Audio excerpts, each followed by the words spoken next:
FIVEAA at your participating Hyundai dealer. David Penberthy and Will Goodings, 5AA Breakfast. 8 minutes after 6, good morning to you and welcome to Friday. Hopefully the rain is pelting down where you are. It was certainly lashing the windscreen on my way in this morning. Let's hope it beds in over the course of this long weekend and gets to the places that need it most. The places that need it most featured somewhat in the budget that was handed down yesterday. We're going to have our big news wrap after 7 o'clock this morning where we will take you through the big key stakeholders and get them to score the budget. This is our tradition on 5AA Breakfast. We always enjoy this. Good way of getting a snapshot. We're going to hear from the master builders. We're going to hear from the grain producers. We're going to hear from SACOS, the police, who I think probably we're pretty happy, the SA Business Chamber and the AMA. We'll get them to score the budget out of 10. How did they see it for their area of interest? Stick around for that if you want your one-stop budget shop. That's after 7. Timmy G had a big weekend in footy. The Treasurer himself after 7:30. We're going to flash back in time with Michael Smith and round out the week in the usual way with Feedback Friday. David Penberthy, good morning to you. Good morning, listeners. Good morning, Will. And, of course, we will be catching up with Tommy Wren in about 10, 15 minutes' time. Waking up, as we are, although I stayed up and I'm pretty sure Will did too, waking up to the happy news that pretty much officially, almost 100% guaranteed, almost, Australia is into the World Cup, having beaten Japan in a totally ordinary and then ultimately completely thrilling game, 1-0 in the 90th minute. I think I woke the rest of the family up, Will. I don't know about you. There's a bit of yelping going on. Or are you saving yourself for the Pacers on the weekend? Today, in a couple of hours, actually. Saudi Arabia won 2-0 against Bahrain overnight, so it's an 8-goal difference. So they need to win by 4 goals in Jeddah. No, don't they need to win by more than that? Because it's a home game for Saudi Arabia. Right. So if the difference is 8 goals, they need to beat us. By 4. So we lose 4, they gain 4. Oh, okay. So then we'd be equal. I actually have no idea what the tiebreaker is at that point in time. I was thinking last night, there's been some spectacular moments. The Socceroos have qualified for the World Cup, none more so than John Albizi's penalty against Uruguay after years and years and years and years of heartbreak. There was the Andrew Redmayne antics that we called on the air 4 years ago. So much fun. Against Peru. This was about as lame as it gets. They were awful last night. They were terrible. Against Japan's schoolboy team. Well, actually, no, they were awful in the first half. They got better after half time. The second half was good. They got better. Yeah. But the goal... It's terrific. We're great at producing awesome moments, but you wouldn't want to be selling the DVD package of last night's match because no one would buy it. The secret to the Socceroos' success is South Australia. If Riley McGree starts, I think that's a very different game. What about that ball backwards to Aziz? Yeah, that was Riley McGree. Incredible. The turn and cut back. So he's our bloke. He's from Gawler. That's right. Yeah. That's right. It's my parochial view of Socceroos' success. We'll talk more about that with Rennie very shortly. I spent my entire childhood hoping the Socceroos would make it through to the World Cup. I wasn't old enough to remember 1974. Then they didn't make it till 2006. As a child, as a teenager, my life was framed around every 4 years, false dawns, watching blokes walking off the ground in tears in Montevideo having saucepans thrown at them. So I don't care how we do it. Yeah. As long as we do it. Yeah, absolutely. Absolutely. As long as we're there. Should be more stress-free in future, given they've expanded how many teams are at the World Cup. Now, the most spectacular thing going on in the news in the world at the moment is the total and utter meltdown in the relationship between Donald Trump and Elon Musk. And even that sentence doesn't do justice to what has transpired whilst you have been sleeping. Now, this has been simmering away in the background. Donald Trump's big, beautiful bill, as he calls it. It's an all-encompassing... We call it sort of an omnibus bill in Australia, I think. It has lots in it. The thing that Elon Musk takes issue with is it contains a lot of new spending. And his point is, you kind of got me in to reel in the $1 trillion debt, and that's what we campaigned on, and now you're expanding it. And now Donald Trump's even saying things like, the only thing him and Elizabeth Warren agree on is there should be no debt ceiling. So Elon feels totally sidelined. Well, it got from being a hot policy debate to becoming ultra-personal and weird overnight. Let's start with this from Trump on Monday. He knew it better than almost anybody, and he never had a problem until right after he left. And if you saw the statements he made about me, which I'm sure you can get very easily, it's very fresh on tape, he said the most beautiful things about me. And he hasn't said bad about me personally, but I'm sure that'll be next. But I'm very disappointed in Elon. I've helped Elon a lot. Look, Elon and I had a great relationship. I don't know if we will anymore. Donald Trump went on to, then had this Twitter slanging match or Truth Social in Trump's case. He says, the easiest way for the government to save money in our budget, billions of dollars, is to terminate Elon's government subsidies and contracts, to which Elon Musk replied, this just keeps getting better. Go ahead, make my day. And then he went, well, he'll decommission the Dragon X rocket, which means no one can get down from the space station. So he's like, well, that's the end of the space station. So good, go ahead, cancel my contract. Then things got really weird. Musk said, I'll just read this tweet out. No, he went on. He said that Trump would have lost the election without him. You know, a bit more back and forth. And then Musk comes out with this. Time to drop the really big bomb. Trump is in the Epstein files. This is the real reason they've not been made public. Have a nice day, DJT. Then he replied to it saying, mark this post for the future. The truth will come out.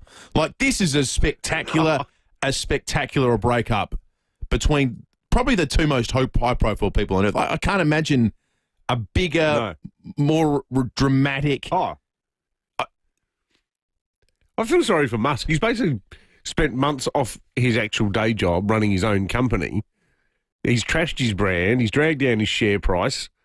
He's been exposed to huge gains by other electric car makers and battery makers. So, he was the one who was doing Trump the favour, not the other way around.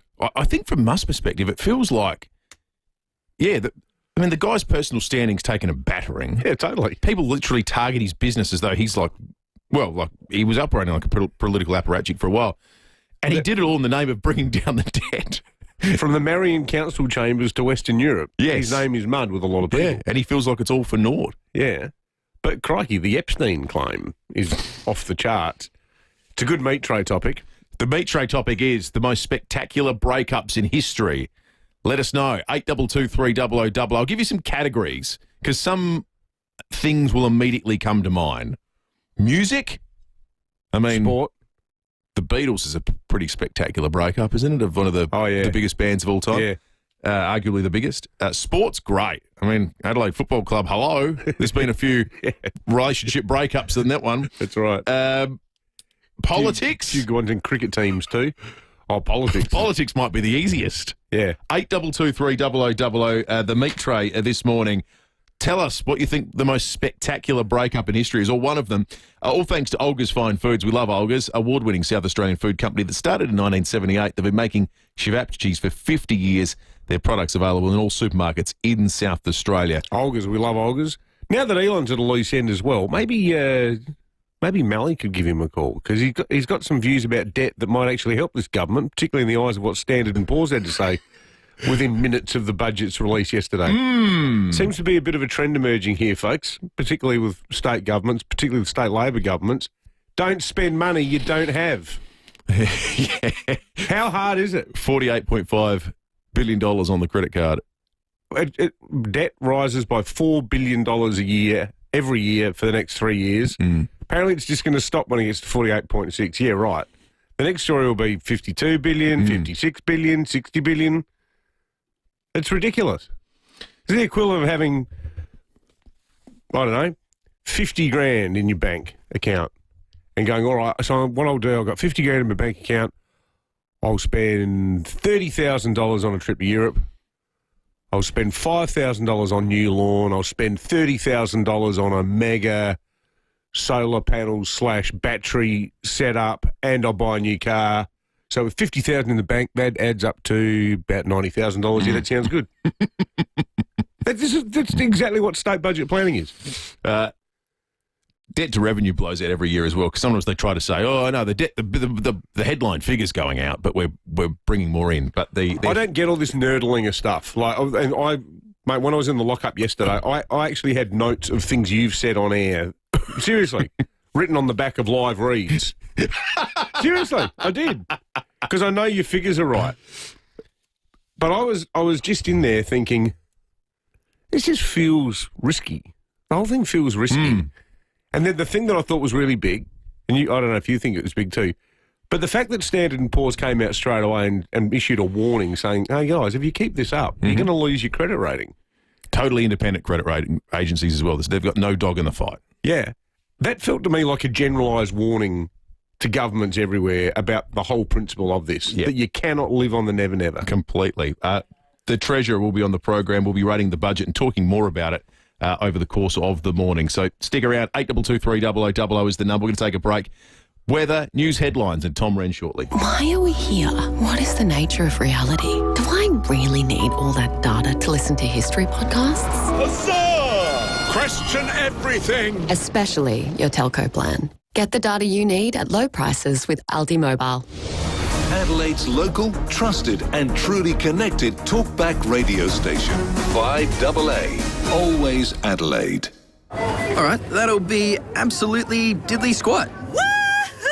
Buy any vehicle from Wayville Hyundai before June 30 and you could win an entire year of groceries from Foodland. T's and C's apply. Licence number T25707. Driven by Australian Motors. G'day, it's Ben from BJ Energy. Lately I've had a lot of people asking about the federal battery rebate. What it is, how it works and whether they're eligible. At BJ Energy, we've done the homework. Our job is to help you make the most of the rebate while it's still around. So if you're thinking about solar or a home battery or just have any questions about the federal battery rebate, it's easy to get in touch with us. No sales pitch, just straight answers. Visit bjenergy.com.au. That's bjenergy.com.au. If you're thinking of building or you're renovating your kitchen, you have a lot of choices to make, but your first choice should be Smeg. We have an amazing Smeg showroom right here in Adelaide, Deputy Distributors in Dudley Park, and inside you'll find the full Smeg range on display. And what a range it is. Ovens, cooktops, fridges, wine cellars, kettles, toasters, but more importantly, Deputy Distributors in Dudley Park. The people are great. All the Smeg stuff's great, but they do these excellent cooking demonstrations showing you how to get the most out of your oven. Smeg, proudly made in Italy since 1948. Its colour, design and technology is world famous. Smeg, technology with style. Visit the Smeg showroom today at Deputy Distributors, Harrison Road, Dudley Park. I can't manage my pain. My pain manages me. Too many of us suffer in silence with chronic pain from irritable bowel syndrome and endometriosis. But the search for a remedy is very close. As close as North Terrace and the labs at SAMRI. Who will help me? We can all help. So give now to take the pain away. To find out more, go to samri.org.au. This is very serious. The Blackout End of Financial Year sale is live at Edwardstown Mazda with huge in-showroom only deals and serious savings across all new and demo vehicles. Save up to drive away with no ads, no clues, just serious end of financial year value. In-store only. Are you serious about end of financial year? Prove it. Show up. The Blackout Sale, only at Edwardstown Mazda and only in-store. Must end June 30. 5AA Breakfast is streaming live right now. To watch, simply head to 5AA on Facebook or YouTube. Hyundai End of Financial Year sale is on now. Jump into the Tucson from $39,990 drive away at your participating Hyundai dealer. David Penberthy and Will Goodings. 5AA Breakfast. 22 minutes after 6, couple of news headlines before we get to weather and sport. Lots to talk about on that front, Tom Wren, in a moment. A giant convoy of 27 trucks has arrived in the Mid-North, loaded with hundreds of tonnes of donated hay to what is one of the worst drought-affected areas in the state. The procession left New South Wales on Wednesday. It arrived in Jamestown yesterday afternoon. 1,500 bales will be distributed to more than 200 farmers in desperate need of feed for their livestock. The freight costs paid for by the state government's drought subsidy scheme.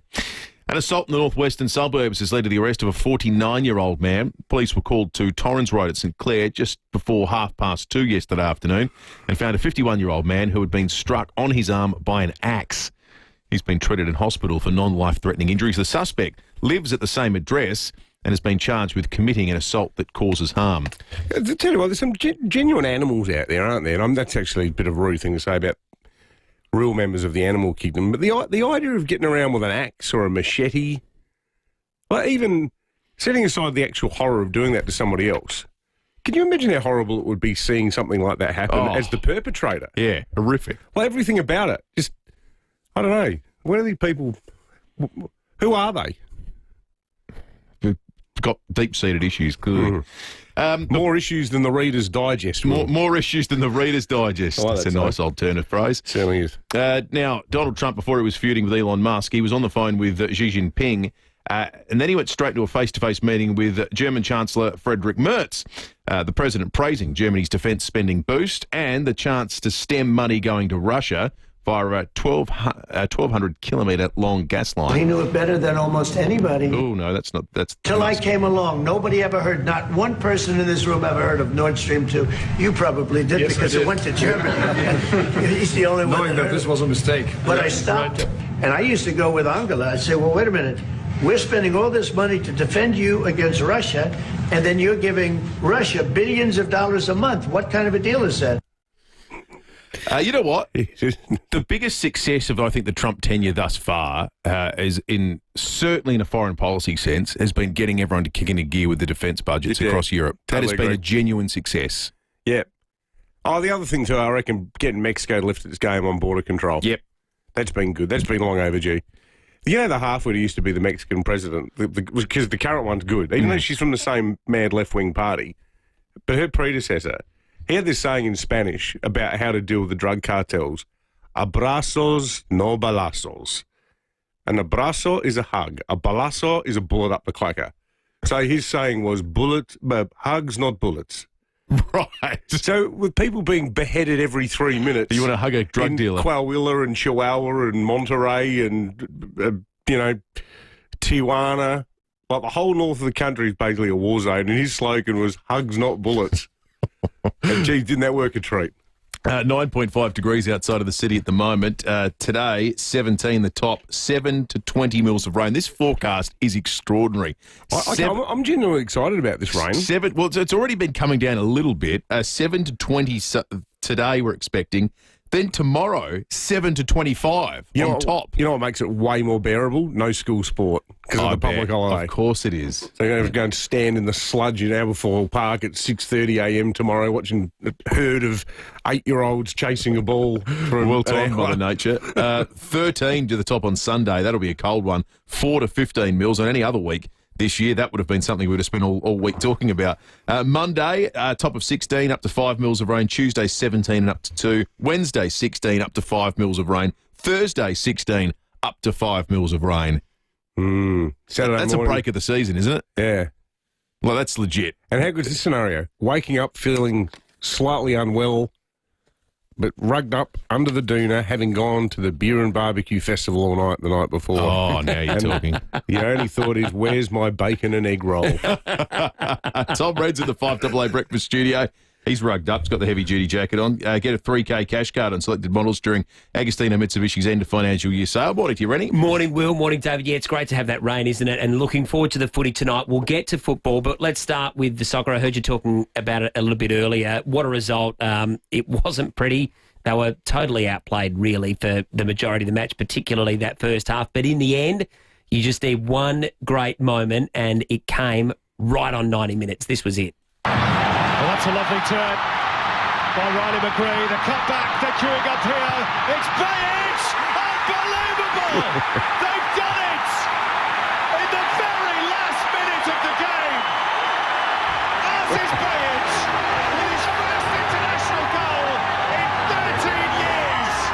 It was a beautiful finish. That audio thanks to 10. Simon Hill, great call. I mean, his second last call, by the way. Yeah, that's right. Really? And he's going back to the UK. But he just curled it in, didn't he? Like it was a great finish on his wrong foot. Just incredible. Ability to turn that ball around, and the keeper had nothing more he could have done. There was looked like no the ball was fault going to there. go past him. Like he was full stretch, like almost doing a star jump to get it, and then to get the power to kick it. It was unbelievable. It was a fabulous finish, wasn't it? So worthy of putting them into a World Cup, wasn't it? Now, they can still miss out because Saudi Arabia won overnight. So our goal difference, Australia's, is 8 plus 8. Saudi Arabia's is 0. So if Saudi Arabia won by 5 goals, that'd be plus 5, we'd be plus 3. So that can happen. Well, I don't want to jinx it, but the way Tony Popovich sets up his sides, you need 3 games to put 5 goals past the Socceroos, and I don't care who you are. Like, it's a very pragmatic approach. to getting results. Saudi Arabia have scored in 9 games for this World Cup qualifying campaign. Saudi Arabia have scored 6. So they'd have to score 5 in one game. So it would be a Herculean. Soccer's an evil and weird sport. If you watch the previous 89 minutes of last night's game, you go, Australia, no way Australia are going to score here. Yeah.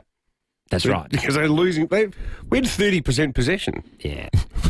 It was not. We had one other shot on goal. And that's the only issue, isn't it? Like, it's great we beat Japan for the first time since 2009, but the broader issue is that they're a much better team. Oh, well, that was their seconds or thirds, that's really. Right. I mean, the depth is scary. They are one of the great footballing nations in the world, though, now, I think. Very good, yeah.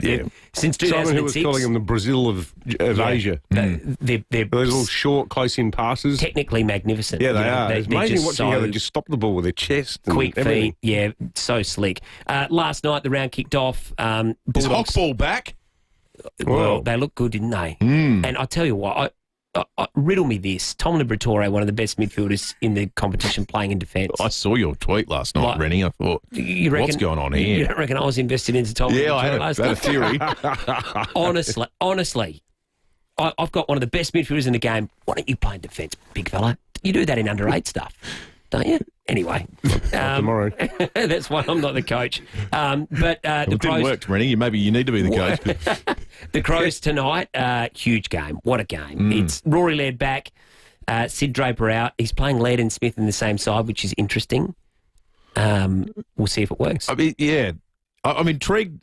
Unless Smith's the sub, I can't see, without a significant reshuffle, how Laird, Smith and Miller are all in the same team. Yeah. I think one of them has to be. Smith feels like the sub. Yeah. Probably. Which is, I think his form's been better than Rory Laird's. I think he's given more. Yeah. To be honest, in that position. 500 metres gain last week. He was so great. Who's out, did you say? Sid Draper. Oh, yeah. So, look... to play a full game in the sand. Yeah, and I want to see him back in that side, but he probably just needs a bit of confidence and a bit of a run. I know that'll frustrate a few fans, but he'll get back. He's too good a young player not to, but just needs to probably touch the leather a few times in the sample. 4 quarters in the SANFL is probably better for you as a player than playing 20 minutes in the AFL. Yeah, and after a while, I think, 3 or 4 weeks of that can probably be a bit difficult. So we'll see how he goes. Big game for the Power tomorrow night. They've made 3 changes. They get some troops back, but it's just about season over if they don't win that one, isn't it? If not already. So that's a huge game for them up in Canberra. Good on you, Rennie. Thanks, boys. Good work. On you, Tom.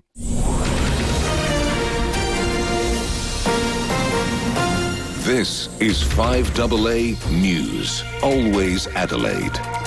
Showers today, 17 the top. With the 6:30 news, good morning, I'm Kerry Turner. Keep in shape with physio-instructed clinical Pilates and gym classes at 6 locations. physioextra.com. Treasurer Stephen Mulligan's final state budget before we head to the polls next March has delivered a surplus. It is set to hit $179 million next financial year. A $395 million package has been allocated to law and order, increasing to 5,000 the number of frontline officers by 2031. Families with school kids will see public transport savings thanks to a new $10 28-day Metro card, and the $200 sport and music voucher program will continue. Nearly 7 times over the legal limit. That is what a Barossa woman has blown after being stopped at Nuriyutpa this week. The 39-year-old allegedly returned a blood alcohol reading of 0.349. She's lost her licence for a year and will face court at a later date. Charges have been laid against the housemates of a missing Queensland teenager. Phoebe Bishop vanished 3 weeks ago. The alarm was raised after she failed to make a flight from Bundaberg to Western Australia. The 34-year-old man and 33-year-old woman have been charged with murder and interfering with a corpse in relation to the 17-year-old's disappearance. Both will appear in court today, and the search continues for the teenager's remains. The Prime Minister is expected to change beef import rules when meeting with the US President next month. US beef was banned from Australia in 2003 to curb an outbreak of mad cow disease. Government officials are now considering changing biosecurity laws to allow the meat to come into Australia. German and Portuguese police have wrapped up their latest search for clues in the disappearance of Madeleine McCann a day earlier than expected. Edward Godfrey has more. There's been no official word from those leading the search, but there are local reports in Portugal that nothing of significance has been found. German and Portuguese police have been scouring scrubland and abandoned buildings in the Algarve, not far from Praia da Luz, where Madeleine McCann vanished in 2007.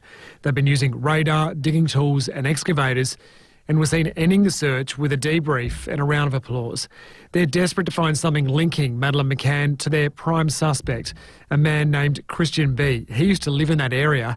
He's currently in jail in Germany for raping a woman in Praia da Luz, but will walk free soon. He denies any involvement in Madeleine McCann's disappearance. Despite the search ending, the investigation does not, and British police are also still heavily involved. And the Japanese company iSpace was hoping to make some space history this morning, but the outcome is unknown. They attempted to land a private spacecraft on the moon, but as the time ticked on, and with no update from the Resilience lander, the iSpace live stream ended with many unanswered questions. We haven't been able to confirm, but MCC members will continuously attempt to communicate with the lander.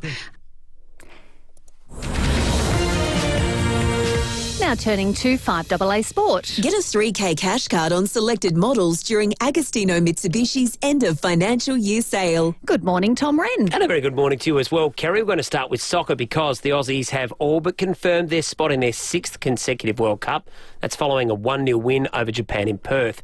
Jack Fenwick was there. It wasn't pretty, but the Socceroos have stolen victory from an undermanned Japanese side in front of a sold-out Optus Stadium. 90th minute strike from defender Aziz Bayic secured the 3 points for Australia as they take one step closer to World Cup qualification. The biggest Socceroos crowd since 2017 weren't treated to a classic by any means, with Japan dominating every facet of the game except the all-important scoreline. Australia now head to Saudi Arabia for their final qualifying game before next year's World Cup.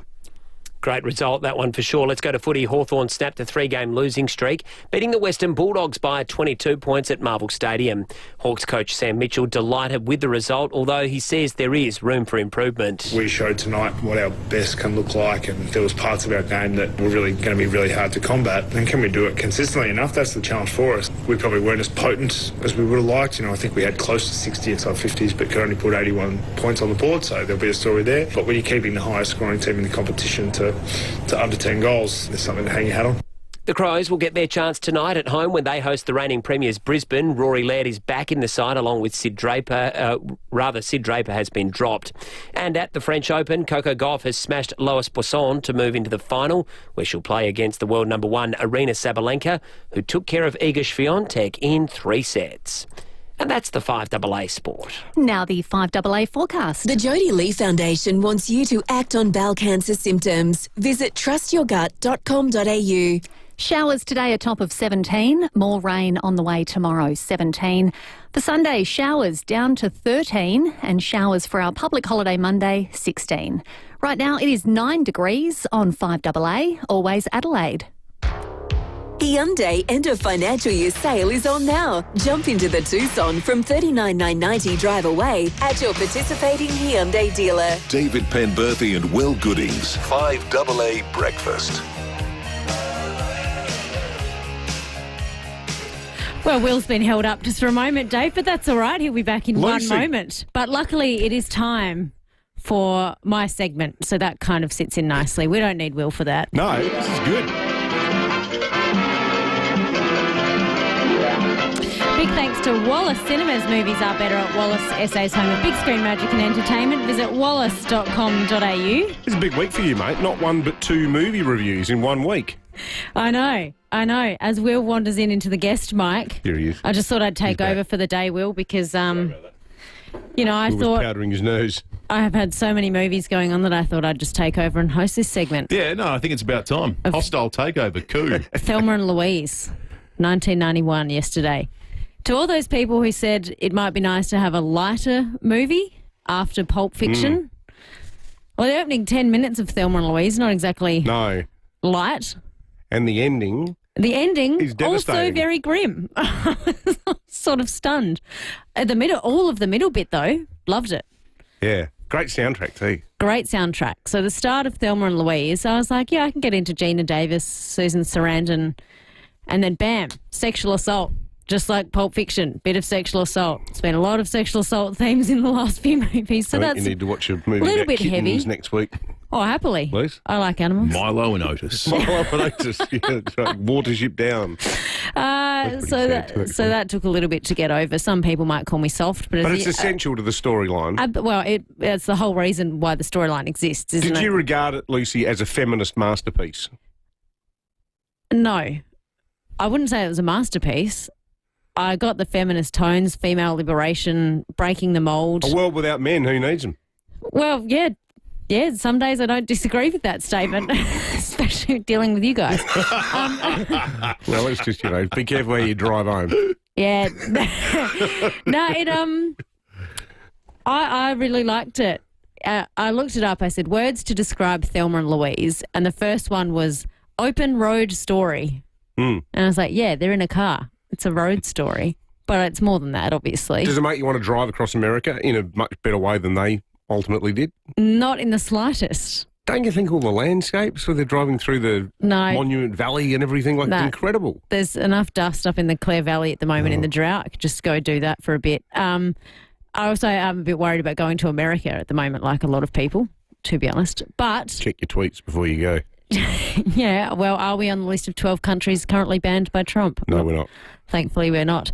So Thelma and Louise, I really liked the bit when Gina Davis realises that she's just now a hardened criminal and she locks a police officer in the back of his own car and she says this. I know it's crazy. I just feel like I got a knack for this I believe you did. They've just accepted their fate and just gone on the run doing lots of crimes. Brad Pitt, though. Very, very skinny young Brad Pitt. Six-pack? Yeah, it didn't do it for me. I've said before. You're hard to impress. I've said before Brad Pitt doesn't do it for me. We've had several ladies on the text line agree with me there. But on the whole, Thelma and Louise, the grim ending, God, I was sad with the ending. That sort of brought it down slightly for me. Oh, I'm going to give it 2.5. You're a tough marker, Luke. I am. Is that because I gave Pulp Fiction a 1? Well, let's just not talk about that. I gave Caddyshack for the sake of everybody, a 2. Let's just forget that never happened. Oh, I did give Top Gun a 5, though, so swings and roundabouts. Well, tell us what you think, people. The great thing about your reviews, I thought it was interesting, the Pulp Fiction one, I mean, Will and I had our thoughts. A lot of listeners were straight away going, yep, I'm with you. I hated it. So, this is why we do this. But I think next week we'll definitely, you can watch maybe, I don't know, Sing. Have you ever seen Sing? It's a great movie. We'll line up something softer for you. Lucy and Pulp Fiction might actually be eligible for the meat tray this morning, and as we consider spectacular breakups. Maybe they're never together, though, so it doesn't quite fit. The meat tray, thanks to Olga's Fine Foods, family-owned, award-winning South Australian food company, started in 1978. We're asking you about breakups, given the spectacular Musk-Trump breakdown. There's a few on the text line on 044808 1395 that came through. Ben says, how about this? Big breakups in history. This is going to agitate people. Port Adelaide's act of treachery in 1990 to leave the Sandful. Max Bashir called it a betrayal at the time. The Bays took Port to the Supreme Court. Actually, I guess that is a spectacular breakup, isn't it? Completely. The most storied team in the league going to war with the league about leaving. Thank you. Gillard and Rudd says Anne in terms of spectacular breakups. That's a really good one. This one, in a numerical sense, is probably right up there. Sharon says the biggest breakups resulting in the most expensive. Bill Gates' divorce in 2021 from Melinda Gates. Melinda got $76 billion. Billion. 76 billion. Jeff Bezos' wife, Mackenzie Bezos, got $38 billion. Sharon, thank you. We'll keep them coming in. In fact, let's take some calls on the meat tray. Dave in South Brighton. Spectacular breakups. Dave, what have you got for us? Morning, guys. Well, probably, in my opinion, one of the worst and saddest was to see Prince Charles and Prince Harry, the dramas they went through with their mother and the funeral and being paraded in front of the world. And these days, they don't even speak. One of the saddest ones, I reckon. Yeah, you're right. Yeah. It is a really sad breakup. Yeah. They must think about that all the time. But, you write a book basically bucketing your entire family. What do you expect? You're going to be ostracised, aren't you? Sam, good morning.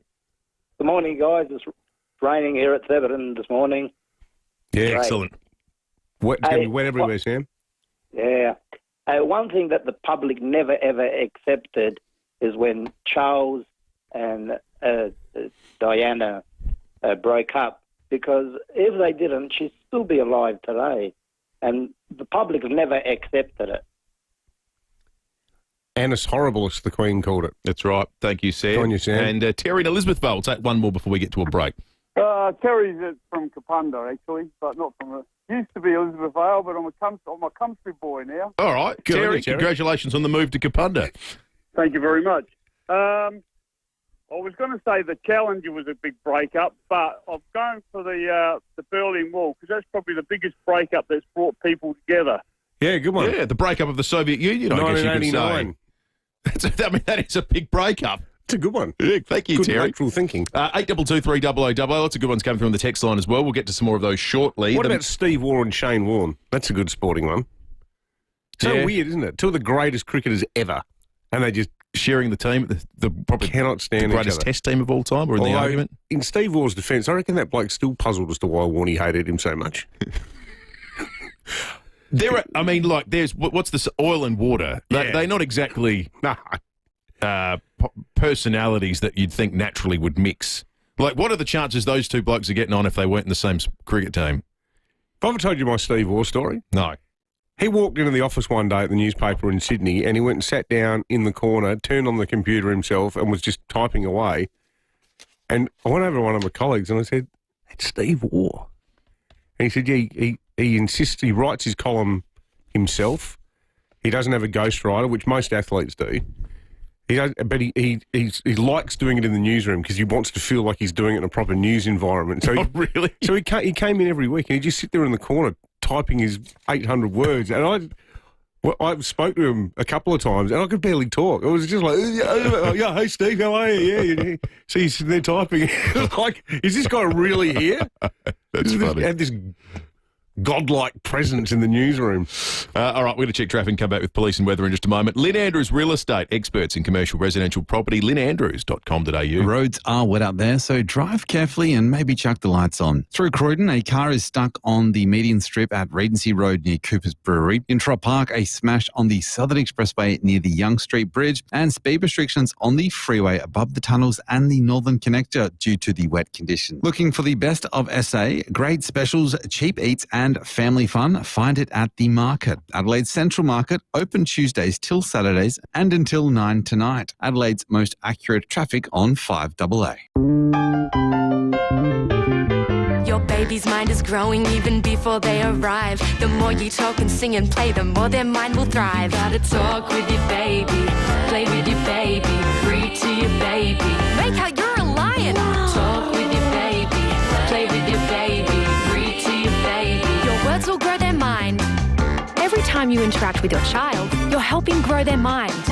For more information, visit wordsgrowminds.org.au. City Discount Tires. Get saving now with City Discount Tires. We're offering great deals on the world's top brands in tires, wheels, suspension and parts. Suitable for four-wheel drives, SUVs and passenger cars, including Falcon, Michelin, Pirelli, Kumho, Hankook and many more. Finance options available. Search citydiscounttires.com.au and locate your nearest dealer today. City Discount Tires. We're driven by value. City Discount Tires. Now, what you're about to hear is life-changing. You could win $1 million instant cash. Get your tickets for the Hospital Research Foundation Home Lottery by midnight tonight to go into the early bird draw for $1 million. And if you get your tickets now at homelottery.com.au, you'll stay in the draw, giving you a 1 in 15 chance of winning a prize. Early bird deadline is midnight tonight. Is it your turn to win big? By purchasing a ticket in the Hospital Research Foundation Home Lottery, you can be proud you're funding life-changing medical research to find cures and improve care for all South Australians. Life-changing prizes, life-changing impact. Buy now at homelottery.com.au. Here's one one for the tradies and weekend tourists. Why blow the budget on accessories when you can get the gear that gets you there for less at TJM? Their end of financial year sale is on now till June 22. Get up to 30% off suspension kits, up to 20% off trays, canopies and ball bars, plus 25% off alloy canopies and 20% off draw systems. Want to know more and see what else is on sale? Head into TJM Nailsworth and Ranella. Take the lead with TJM. Buy an Austrac Campers hybrid camper in June and score a free 3.3 kVA Oztough generator and a bonus 95 litre dual zone fridge. Only during Austrac's end of financial year super sale. Conditions apply. Austrac Campers. The Hyundai end of financial year sale is on now. Jump into the Tucson from $39,990 drive away at your participating Hyundai dealer. David Penberthy and Will Goodings, 5AA Breakfast. 11 minutes to 7. We're going to put someone else in the running this morning to win a trip to the Whit Sundays. Think about that as the rain pelts down on your roof today, over the weekend. Over top of 13 on Sunday. You could be going from Adelaide to the Whit Sundays direct with Jetstar in under 3 hours. Book now at jetstar.com.au. 3 clues. When you hear the third one, you can call in and guess the secret location. Clue number 1. There are no cars allowed at this place. No cars at this place. That's clue number 1. Well, it's not Afghanistan, is it? They've got Hiluxes there. Oh, yeah, that's true. The white ones with the machine guns on the back. That's what you've got. Yeah, my model, the Al-Qaeda model. That's clue number 1. Clue number 2 next hour, and then the third hour you can have a chance to guess. I'm pretty sure Toyota don't like to promote it as such. It's a utility vehicle. It is. It is. Whether you're moving garden supplies or a submachine gun. Salvadoran death squads like them as well. They did historically. There was actually the Republicans in the US tried to launch an inquiry into how Syria and then ISIS got all the white Hiluxes. Interesting. Yeah. Who knows? I just got mine. Yeah, how did you get yours? Well, I just bought it. In the city. I'm not even going to mention where I bought it now. All right. They'll not be up to the brand association. All I say is they're wonderful people and highly reputable. All right, let's head to the Bureau. Hannah Marsh, good morning to you. Good morning, David and Will. Right, the rain it's coming down. Looks like we're going to get a fair whack of it over the weekend too. Yeah, absolutely. Having a look since 9 a.m. yesterday, we have seen 4.8 millimetres in the city, 9.2 up at Mount Lofty, and as you mentioned, we do have that line moving through at the moment. Having a look at the minimums, it got as low as 4.8 at Mount Lofty. In the city, our low was 9.3, and that's where we're sitting currently. We're heading for a maximum of 17 degrees in the city, Elizabeth, Glenelg or Noarlunga, and 15 for Mount Barker. And as you mentioned, we do have that shower activity continuing not only today but into the weekend as well. We also will see fresh to strong and gusty winds at times, particularly as we head towards Saturday, and particularly about the ranges as well. And the peak of that cold air will come through on Sunday, so we're looking at a maximum of just 13 degrees on Sunday. But we will see showers easing on Monday and the temperature starting to increase back up to 16. Thanks for that, Hannah. Have a great weekend. Try to keep dry. All right, let's head to St. Paul. Senior Constable Holly Frisbee joins us. Holly, a man's been arrested following an assault in the western suburbs yesterday. Yeah, good morning, David and Will. That's correct. Just before 2:30 yesterday, police were called to Torrens Road at St Clair after reports of an assault. Emergency services arrived and located a 51-year-old man from the address who'd been struck to his arm by an axe. He was taken to hospital where he's been treated for non-life-threatening injuries. The suspect, a 49-year-old man also from the address, was arrested without incident and charged with committing an assault that causes harm. The man did not apply for bail and he will appear in the Port Adelaide Magistrates Court later today. Holly, also police investigating a suspicious car fire in Brahma Lodge. About 7:45 last night, Northern District Patrols and fire crews responded to a car fire on Jersey Avenue. The Mercedes-Benz sedan was found engulfed by fire, and despite the efforts of fire crews, the car was destroyed. The initial investigation into the fire revealed that the car had been stolen during a break-in at Clearview earlier in the night. Police ask anyone who has information about either of these incidents to contact Crime Stoppers on 1800 333 000. A couple of teenagers have escaped injury after a crash in Maylands. What happened there, Holly? Yeah, just before midnight last night, police and emergency crews were called to reports of a crash on Adelaide Street. A Holden sedan was travelling west at the intersection of McGill Road and Adelaide Street when it collided with the wall of a commercial business. The driver, a 17-year-old boy from Evandale, and passenger, a 17-year-old boy from Campbelltown, received minor injuries. Investigation into the collisions are ongoing, and police ask anyone who witnessed the collision or has CCTV or dashcam footage to call Crime Stoppers on 1800 333 000. The car with that one was towed from the scene with SES in attendance to assist with securing major damage caused to that business wall. Packed dance card this morning, Holly. One final one, a burst water main on McGill Road.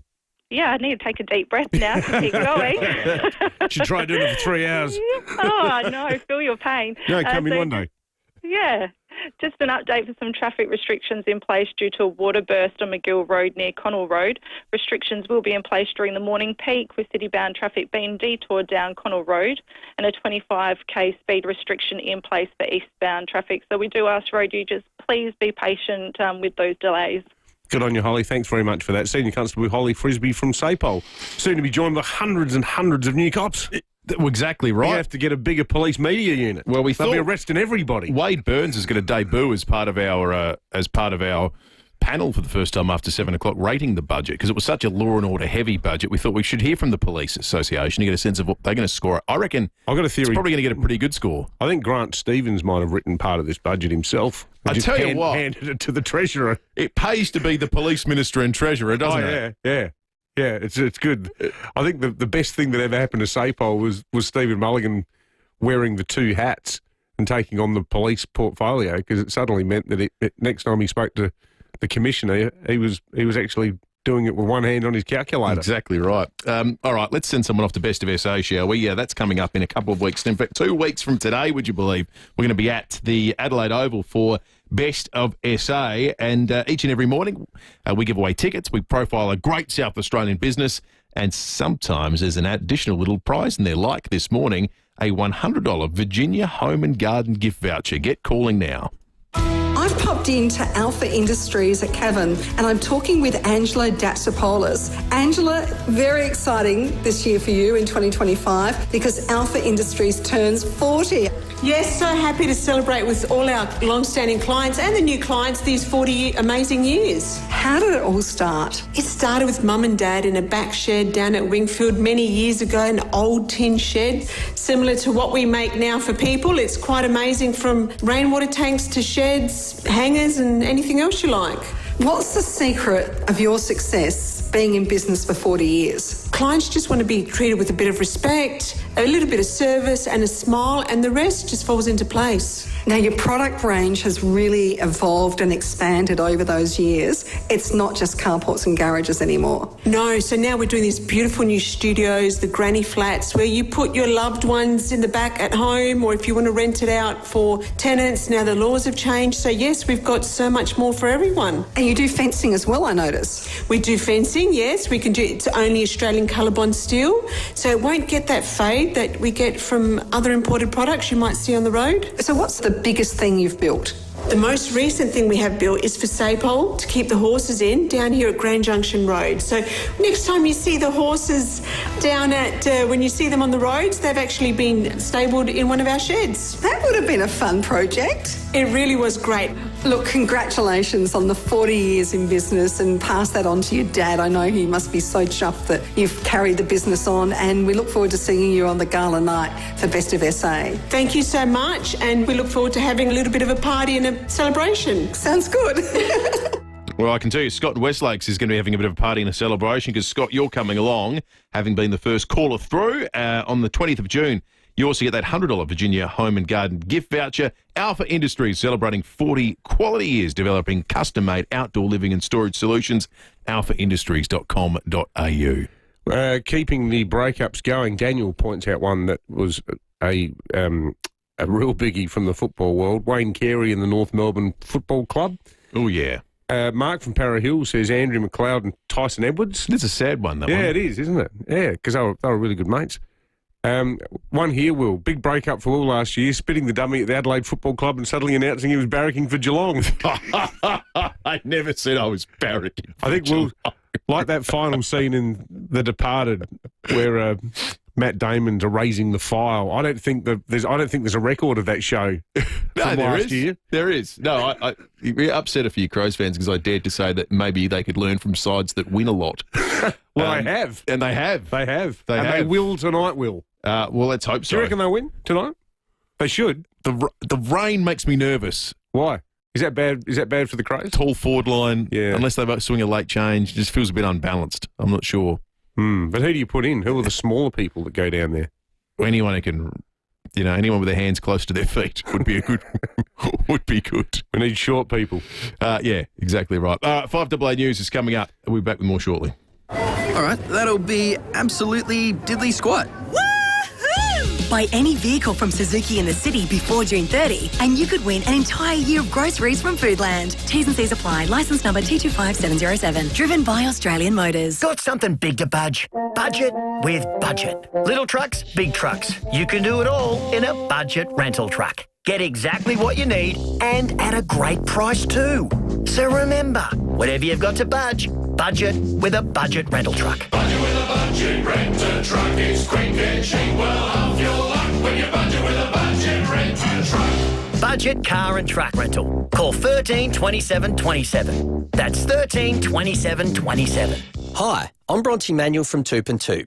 This year, we're proud to be celebrating 40 years of doing real estate differently in South Australia. Since 1985, we've remained family-owned and fiercely independent, with innovation, integrity and people always at the heart of what we do. While the industry's changed, our values haven't, and we're incredibly grateful to our clients and community for their trust and support. Visit toop.com.au. Toop and Toop. 40 years of family, innovation and integrity. G'day, it's Ben from BJ Energy. Lately I've had a lot of people asking about the federal battery rebate, what it is, how it works and whether they're eligible. At BJ Energy, we've done the homework. Our job is to help you make the most of the rebate while it's still around. So if you're thinking about solar or a home battery, or just have any questions about the federal battery rebate, it's easy to get in touch with us. No sales pitch, just straight answers. Visit bjenergy.com.au. That's bjenergy.com.au. This is very serious. The Blackout End of Financial Year sale is live at Edwardstown Mazda with huge in-showroom only deals and serious savings across all new and demo vehicles. Save up to drive away with no ads, no clues, just serious end of financial year value in-store only. Are you serious about end of financial year? Prove it. Show up. The Blackout Sale, only at Edwardstown Mazda and only in-store. Must end June 30. The news and information that matters. This is 5AA News. Always Adelaide. Showers today, 17 the top, with the 7 o'clock news. Good morning, I'm Kerry Turner. Hydrotherapy at Physio Extra Marion, including underwater treadmill, latest rehab facilities and highly trained physios. PhysioExtra.com. SAPOL is one of the big winners from this year's state budget with a $395 million allocation. It's the biggest boost to police funding in SA's history and will see 5,000 police officers on the front line by 2031. There's also been money put aside for an expansion of the police security officers model and an additional 116 prison beds. While a new discount Metro card for school kids comes into effect next month, the 28-day student pass will only cost $10, down from $28.60. It is the last budget before next year's state election. There is a burst water main on McGill Road causing traffic delays for the morning peak. City-bound traffic's being detoured down Connell Road, while speeds are down to 25 k's an hour for eastbound traffic. An assault in the northwestern suburbs has led to the arrest of a 49-year-old man. Senior Constable Holly Frisbee has told David and Will police were called to Torrens Road at St Clair just before 2:30 yesterday afternoon, where they found a 51-year-old man who had been struck on his arm by an axe. He was taken to hospital where he's been treated for non-life-threatening injuries. The suspect, a 49-year-old man also from the address, was arrested without incident and charged with committing an assault that causes harm. The man did not apply for bail and he will appear in the Port Adelaide Magistrates Court later today. Queensland detectives have charged the housemates of a missing Bundaberg teenager with murder. The 34-year-old man and 33-year-old woman were arrested overnight following a 3-week investigation into the disappearance of Phoebe Bishop. She hasn't been seen since she failed to board a flight for Western Australia on May 15. They've also been charged with interfering with a corpse and will appear in court today. Elon Musk and Donald Trump are in a very public breakup as a nasty tit-for-tat escalates on social media. Jonathan Kersley has more. Elon Musk, the world's richest man, had been criticising President Trump's spending plans, which would scrap tax incentives for electric vehicles and could hurt Tesla's bottom line. The president responded by saying this earlier today. Elon and I had a great relationship. I don't know if we're well anymore. That's triggered a social media feud. Musk claimed responsibility for the president's election win, and the commander-in-chief branded his former first buddy crazy, insisting he asked him to leave the White House. Musk said that was an obvious lie, and as the president threatened to scrap his government contracts, Musk replied, "Make my day." Now turning to 5AA Sport. Get up to 2K loyalty bonus when you trade in during Agostino Mitsubishi's end of financial year sale. Here's Tom Wren. Thank you, Kerry. Let's start with soccer, as his BH has capped off a stunning week by scoring the winner in last night's crucial World Cup qualifying match against Japan. After winning the A-League title with Melbourne City last weekend, BH again had reason to celebrate with a stunning strike right on the 90 minutes to help the Socceroos to a 1-0 win. BH admitting it's been an amazing week. When that final whistle went, it's a great feeling. Look, it was a tough game. We knew we had to grind it out. And, the boss said at half-time, no matter how tough it gets, we'll get our opportunity if we stick to it.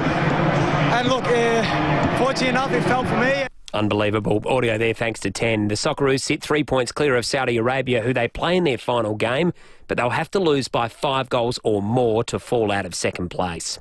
Well, Hawthorn has beaten the Western Bulldogs by 22 points at Marvel Stadium. Bulldogs coach Luke Beveridge says they just couldn't break free of the Hawks' stranglehold. In the third quarter, we found a way to stay in it and then felt like we were coming. But yeah, they had us in a stranglehold, and the times when we looked like maybe we'd break out of it, they got us back in it. The Crows, meantime, have made one change for tonight's clash against Brisbane at home, with Rory Laird coming in for Sid Draper, who's been dropped. Port Adelaide has been boosted by the return of Asava Ratugolea, Kane Farrell and Josh Sin. That's for tomorrow night's match against GWS in Canberra. And at the French Open, Arina Sabalenka has won the blockbuster semi-final clash against Iga Swiatek in 3 sets. She'll now meet Coco Gauff in the final after the American easily took care of local Lois Besson in straight sets. And that's the 5AA Sport. Now checking 5AA traffic. Switch and save on your car service and repairs. Call 1300 Automasters. The wet conditions are causing a little bit of chaos out there this morning, so drive carefully and maybe chuck on the lights. Through Croydon, a car is stuck on a median strip at Regency Road near Cooper's Brewery. In Trop Park, a smash on the Southern Expressway near the Young Street Bridge. And through McGill, a burst water main at McGill Road near Park Street. Down to 25 in both directions with a detour via Connell Road. Absolutely everything is on sale at Freedom. Get up to 40% off store-wide plus free delivery until Monday. Hurry, sale on now. Only at Freedom. Adelaide's most accurate traffic on 5AA. Checking the 5AA forecast. The Jodie Lee Foundation wants you to act on bowel cancer symptoms. Visit trustyourgut.com.au. Showers today, 17. More rain tomorrow, 17. Showers again on Sunday, dropping down to 13. And for our public holiday Monday, showers and 16. Right now, it is 9 degrees on 5AA, always Adelaide. Streaming live via the 5AA Player app on DAB Digital Radio and on 1395 AM. This is 5AA, always Adelaide. We were singing bye. Hyundai end of financial year sale is on now. Jump into the Tucson from $39,990 drive away at your participating Hyundai dealer. David Penberthy and Will Goodings, 5AA Breakfast. This'll be the day that I... 7 after 7, our big state budget wrap coming up in just a moment. The meat tray, thanks to Olga's. We love Olga's Fine Foods. Inspired by the spectacular breakup of Elon Musk and Donald Trump, the cracks started appearing over tariffs. The big spending bill drew the ire of Elon Musk. Donald Trump said, well, mate, you're just upset that we got rid of the EV subsidies for electric cars. Musk upped the ante by saying, well, guess what? The reason he won't release the Epstein files is because Donald Trump is in them. Trump said, well, we'll cancel all your contracts. And Musk said, well, good luck getting anyone back from the space station because I'm turning my rockets off. Like, this has all happened overnight. Just get the popcorn out and enjoy this one. The other thing that's happened, Truth Social just crashed. Donald Trump's, because everyone is loading it up, wanting to see what Trump's response is going to be. So the system has just completely crashed. Anyway, that's going on. It feels like the final scene in Jurassic Park where the two T-Rexes have walked into the gift shop. Great analogy. In the meantime, here in South Australia, we're dissecting the state budget. The Treasurer coming up after 7:30, but we have a custom here on the program that we've done for a number of years now where we get big stakeholders and key industries affected by big parts of the budget that come on and they get a minute or so to rate the budget out of 10. One of our regulars is Will Frogley, the CEO of the Master Builders Association here in South Australia. Will, good morning to you. What did you make of the budget? Good morning, Will. Well, you know, it was a stable budget from a stable government. There were no nasty surprises, no large tax increases. So from that perspective, it was good. However, it almost felt a bit like, to use a football analogy, it felt like the government's well ahead at three-quarter time, kicking with a breeze in the last quarter and really just trying to avoid any major injuries. There was nothing particularly spectacular about the budget. It wasn't a bad budget, but having seen what the government's done the last few years, I think, you know, it wasn't their best one. It was a big reminder of how important housing is, not only to our state's economy, but the state budget. There was a small surplus delivered, but there was a windfall of about $270 million more than forecast collected in stamp duty to about $2.6 billion. So it's really important that the housing industry remains strong so we can invest in education, health, law and order and that type of thing. So probably a missed opportunity was to reinvest some of that money back into skills. I know the government's spending a lot of money on the technical colleges and free TAFE and stuff like that, but some things that was modest asked that might not sound like a big deal but would make a really big impact on the ground are subsidies for mature age apprentices, tool allowances, PPE, that type of stuff. Because we estimate that we'll need an extra 15,000 workers within 3 years to meet demand when all that housing, the super projects come online. So what do you give it, Will? I give it 6.5 out of 10. 6.5 out of 10. Thank you. Will Frogley from the Master Builders Association. Andrew Kay, the CEO of the SA Business Chamber, will be really disappointed you used a football analogy because that's usually his area. Andrew, good morning to you. How'd you see the budget? Yeah, I'm dirty on Will. There's no doubt about that, Will. The other Will I'm dirty on. Thank you. Yes, look, it felt like a pre-election placeholder, really. It was a bit of a show bag of little teasers for the business sector. There's enough to keep us interested in there. In some ways, there was a little bit of something for everyone. If you're an entrepreneur or a startup, there's $50 million going into a venture capital fund, and that sort of fund in the past has generated some pretty good results for the state. If you're a small business, there's $20 million in energy efficiency grants to help you save money on your power. There's a couple of programs to help you scale up or grow your business if you're a small business. If you've been hurt by the US tariff regime, there's $5 million to kick in for our exporters. Look, there's support for businesses that have been affected by drought conditions. There's support for Whyalla. There's money for tourism to try and attract business events. So there's a little bit of everything, but what's missing is that the more this reform agenda that we've been looking for around areas such as payroll tax and compliance and regulations and red tape. So hopefully we'll see that in the lead up to the election with some promises from each party there. But I do like to have a Crows theme, as you know. I was so desperately wanting to say that they were a bit of a rabble after last weekend. But it's such a safe budget. I'm giving it 7. I'm just saying that they're taking it 1 week at a time in the lead up to March. Oh, well done, Andrew. Thank you. 1 week at a time. I like that. Let's go to Brad Perry, the CEO of the grain producers in South Australia, to talk with regard to this budget and how drought has impacted it. Brad, how did you see it? Morning, guys. I probably lost a bit of time because I think Will Frogley took it up. You might have to check the buzzer there. Put a bell in. He's still talking. We got $73 million for the drought, obviously, which was announced. So that wasn't new. We knew that was coming. There's other funding in there for biosecurity, $45 million for fruit fly, $44 million to replace a research vessel. Other than that, there's not a lot new for us. So I sort of describe it as you go to an ice cream place and you've got 48 flavours to choose from. You've got some pretty funky flavours that are a bit bold and innovative, and then you've got some of the other flavours that are not so much, the traditional. And the government's gone and chosen the vanilla, so it's not good, not bad, sort of somewhere in the middle, 6 out of 10. Very good. Thank you, Brad. That was excellent. 48 flavours. Ross Womersley is the CEO of the SA Council of Social Services. Ross, not a heap in the way of cost of living. How did you see it? Yeah, we were a little disappointed, a bit like everybody else, I think. We'd said to the government, look, we think you need to be bold at this point in time. Don't go into a holding pattern. And I think we saw a holding pattern budget emerge.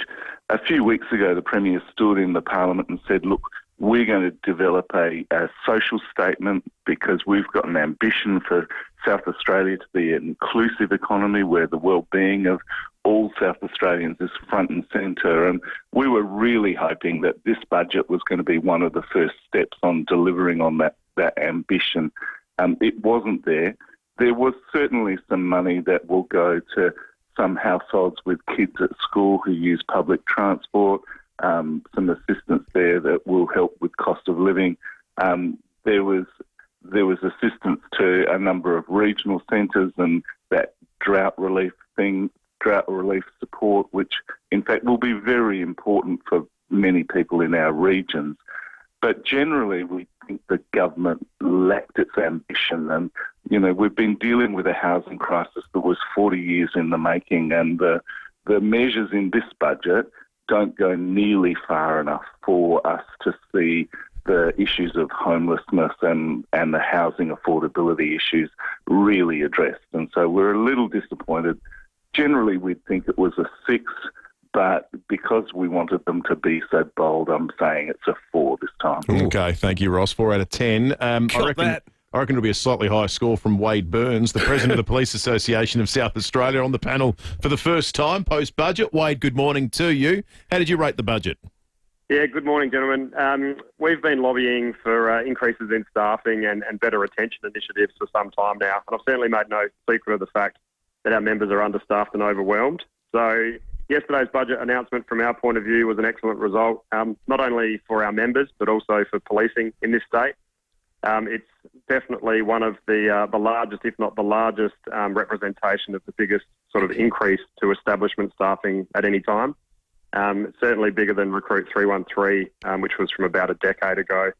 So we're very happy with the outcome, but really it's now contingent upon the SAPOL executive leadership team to actually recruit quality people into all of these new positions. You're going to have to move into the state bank building, Wade, with all the new members you're going to get. You're going to be one of the biggest unions on the planet within a couple of years at this rate. Well, that's really we're going to hold a watching brief on that, because we really need to make sure that the SAPOL executive leadership team actually start to recruit people into these positions, and that's been a long challenge. Policing has been in a staffing crisis and still is, and we need to really work hard to get people in these new positions that have been created by yesterday's budget announcement. So would you score it, Wade? Oh, it's a tough one. I think it's a really strong outcome for police. On face value, I think it could be as high as a 8.5, pushing even higher. Ooh. But as I said, contingent upon one thing, and that's really SAPOL's ability to recruit these additional numbers and actually fund the policing headcount right up to the top. So 8.5 to 9, but continued on SAPOL's outcome with recruiting. Good stuff, Wade. Thank you for that. I figured they'd like that, the Police Association. And just last but not least, certainly not numerically, because health is essentially the largest component of the budget. AMA South Australian President, Dr. Peter Subramaniam. Dr. Subramaniam, good morning to you. Good morning. Good morning, gentlemen. How'd you see the budget? Look, I was listening to some of the earlier callers, and I think, we were to use a footy analogy. This is the first quarter, and we're 4 goals down. I've got to say there were a couple of good passes and important ones. Additional hospital funding, $1.7 billion. That's recognising that our hospitals are under stress. Maybe another good pass on the co-responder. That's $13.9 million for improving access to mental health, and also working with the police on that one.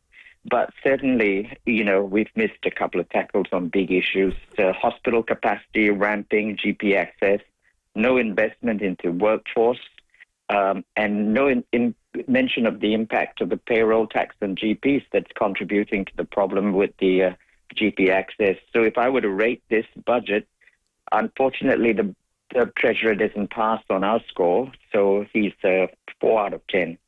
Just finally, Dr. Peter Subramaniam, they're not going to make their ramping promise by the election, are they? Yeah, I think the idea that you can solve ramping by making a budget announcement is, you don't solve budgets, and budget announcements don't treat patients.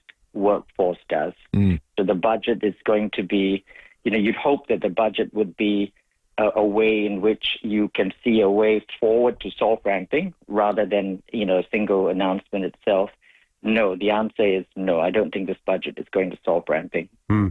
Thank you. Well, what a wrap that is.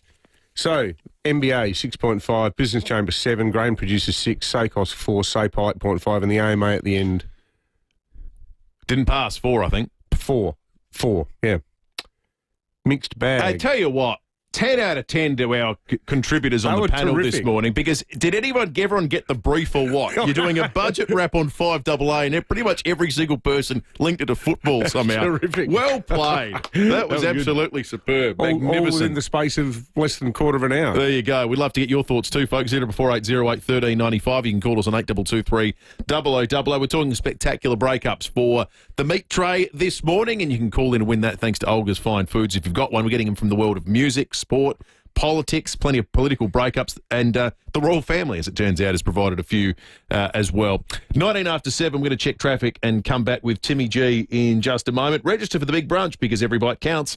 Go to thebigbrunchdrive.com. Slowing through Croydon, a car is stuck on the median strip at Regency Road near Cooper's Brewery. Through Wingfield, a crash on Hanson Road near the Wingfield Interchange, and in Trop Park, another smash on the Southern Expressway near the Young Street Bridge. And a burst water main in Clove Valley Park on South Road near Newton Avenue. The BMW Expo Sale event is on now with exceptional offers across a range of BMW vehicles, including the X3, X5 and 1 Series. Must end June 30. T's and C's apply. Adelaide's most accurate traffic on 5AA. 5AA Mornings with Graham Goodings. Opposition Leader Vincent Tarzia has his thoughts on the budget. He joins me now. Unfortunately, it's going to be a towering debt, and our concern is what looks to be a hidden debt that is actually a massive iceberg for the people of South Australia that we're all heading towards. Where is the debt going to end up? Graham Goodings. It looks like the government has gambled on the state's credit card. Weekday mornings from 9 on 5AA. Always Adelaide. Hi, I'm Lynn Andrews. The Lynn Andrews team have seen a lot of change in real estate over the past 50 years, but one thing remains unchanged: our passion to help people invest in their future, to build strong property portfolios in either the residential or the commercial sectors. Our commitment to property investment over the years means we have a wealth of knowledge to share. We're here to help you. Visit lynnandrews.com. Signs you may have big D envy. You've been invited to a mate's house to watch the footy, but you decline. Another mate's having a birthday bash. You make up an excuse not to attend. And finally, you feel like your partner is comparing what you have to what your mates have. Avoid Big D envy. Get in touch with Big Difference Home Improvements. From outdoor blinds to stunning verandas, pergolas, timber decking and carports, Big Difference Home Improvements will change your life. BigDifference.com.au. Ignition for Men. Adelaide's home of impeccable class and style offer a range of suits by leading Italian brands, including tailor-made wedding packages for the groom and groomsmen. Order 3 tailor-made suits and pay just $799 for each. Order 4 or more for just $749 per suit. Phenomenal value for a quality tailor-made suit. See Ignition for Men for tailor-made wedding packages. 54 Paynham Road, Stepney. ignitionformen.com.au. T's and C's apply.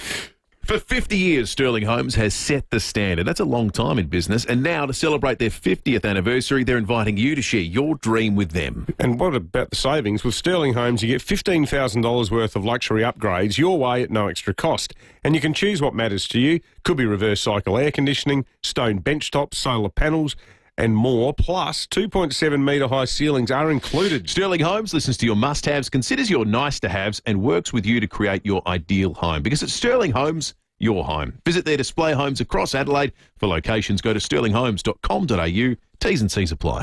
You could test drive a new Volkswagen Amarok from Barossa Valley Volkswagen, where the road winds through vineyards and golden paddocks beneath gum trees older than memory, where the air smells like eucalyptus along sun-drenched hills that roll on forever. Or around the block and through the shopping centre car park. At Barossa Valley Volkswagen, you can really test drive the Amarok, not your patience.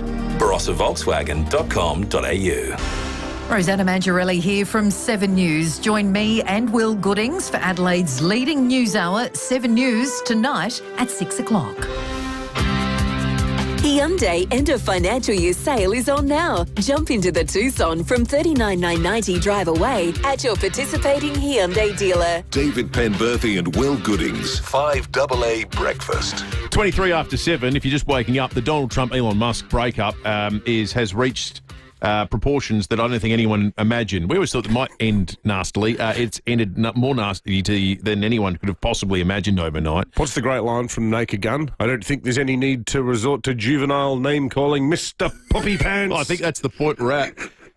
We're talking about breakups for the meat tray this morning, thanks to Olga's. We love Olga's Fine Foods. Try their chivapchigis. They are world-class. Well, are they ever? Graham in Inglefarm, what's a famous breakup? Yeah, good morning, guys. It's going back a few years with the Baz and Pilko and Peter Plus. They were a team. Everybody loved them. And one day they just busted up. And the songs, the day trip to Victor, what Peter Plus sang, they were the good old days. But everybody was devastated when they all split up. Yeah, this is what happens with radio teams. It's just... What are you looking at me for? Inevitably, we'll end up hating each other. Brad in One Tree Hill, famous breakups.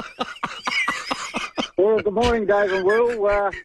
Now, this one takes a bit step further. Famous breakups and reunited was Elizabeth Taylor and Richard Burton. Yeah. You know, they got married and divorced more times than I've had bloody Sunday roast. Good on you, Brad. Let's go to Two Wells. Ange, good morning. G'day, guys. I'm going to keep it in the footy theme, boys. What about the North Melbourne Wayne Carey scandal? That'd have to be the biggest, wouldn't it? That's probably the most spectacular in football history, I would have thought. One of the best bits of calling ever, Dennis Cometti. Yes. The Crows v North Melbourne game when Carey was besmirching our jumper. When Stevens and Archer fired up and Stevens basically ran the length of the field to try to belt Carey, and Cometti goes, "This isn't a football match, this is the family court." It's just a stunning line in real time. Speaking about report cards with distinctions, here's Ginnivan. Tim Ginnivan on 5AA Breakfast. Timmy G! Well, let's talk footy. Timmy G on a Friday morning ahead of a big weekend of football. Before we get to the footy, Timmy, you got a spectacular breakup for us, mate? Oh, look, I've got a couple to touch on, boys. One was really quite sad, and I was right in the middle of it. It was the end of 1987. Port Adelaide did not reappoint Russell Ebert. Oh, yeah. And I got to tell you, it was probably one of the most controversial times of the footy club when I was there. And I know there was a supporter-led march down to the Lighthouse Hotel. The Lighthouse itself, where they got up on the top and made a speech, and they were talking about overturning the board and the like. And we were told in no uncertain terms, as a playing group, that we were not to be at that Lighthouse march. And Greg Phillips, being the leader that he is, gathered us all up. And he said, "Now, listen, boys, the club's right. We can't be at the Lighthouse," he said. "But they didn't say we couldn't be at the Lighthouse Hotel. So come to the hotel. I'll lock the doors and we can watch from there." Was it as divisive behind the closed doors of the club as it was amongst supporters, Timmy? Oh, it was huge. It was huge. It was really... Yeah, it was just, what would you say? It tore everybody, never tear us apart. It did tear a lot of people apart as far as, he was our favourite son. So it sort of shattered us all. And it was Jack Cable straight away, wasn't it, after Russell? Correct. Yeah, well, at least they got the appointment right. Well, yeah, that's true. Correct. A lot of things in hindsight, yeah. But and you won 8 of your next 8 grand final appearances from memory. Yeah, something like that. But he didn't return to the club, and being close to Russell, he said he was never going to return until every single board member was off the board. And it ended up being in 1999 he came back and he started up the community program that we now still run in the schools today. So, wow. An incredible journey from that moment onwards. But, hey, we can all have an argument. Sometimes you get back together. Well, that's right, exactly. From the history to the present, what are you expecting out of your boys against GWS this weekend? It was funny, we were talking during the week and, Rowie goes, what's it going to be? What are you going to turn up? What are you fixing and all the rest of it? I said, you know what I'd do? I said, I would just strip it back and get it real simple. Talk about how you're going to set up behind the ball and all those sorts of things. But I just want you to take the one mantra. At the end of 2012, when, we'd had Matty Promise get sacked. We've only won 8 games in 2 years. The club's on its knees with the tarps and all the rest of it. Koshy comes on board, Ken comes on board.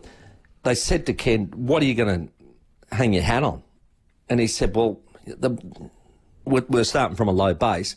The one thing I'll promise you is that we'll never, ever give in. And it was it's a mantra of Port Adelaide since, 1870. So all they did was hang their hat. And I think you remember when we went to Adelaide Oval, they hung T-shirts over the members' seats to say, never, ever give in. And that was just one thing that you go, okay, that's the one non-negotiable that we're going to do. I think they need that right here and now. Just do that, and I bet you start getting better results. Yeah. Hey, Tim, we'll catch up tonight at the showgrounds at Beer and Barbecue, mate. It's going to be a lot of fun. Oh, it's going to be awesome, Pembo. Talk about spectacular breakups. When I told the wife that I'm going there, she said, if I don't go, there'll be a spectacular breakup right here and now. I'll bring her along too, mate.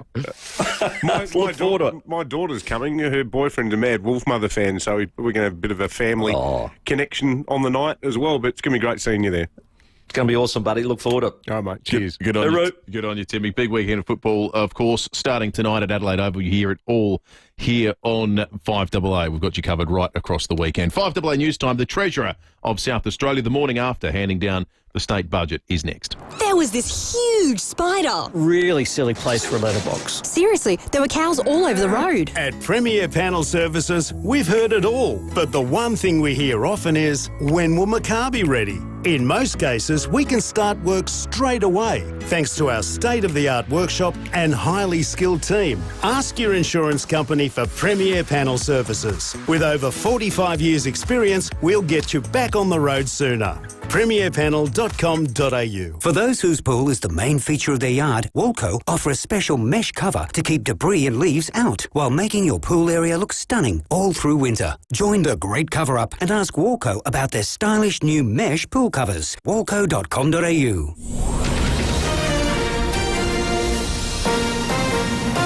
This is 5AA News. Always Adelaide. Showers today, 17 the top, with the 7:30 news. Good morning, I'm Kerry Turner. Keep in shape with physio-instructed clinical Pilates and gym classes at 6 locations. physioextra.com. This year's state budget includes a $395 million package, making SAPOL one of the big budget winners. The money will see the number of officers on the front line increase to 5,000 by 2031. President of the Police Association, Wade Burns, has told David and Will he's very happy with the outcome. But really it's now contingent upon the SAPOL executive leadership team to actually recruit quality people into all of these new positions. There's also been money allocated for a major infrastructure project to help take trucks off the Southeastern Freeway, Port Rush and Crossroads, while school kids will get cheaper travel on public transport thanks to a $10 28-day pass.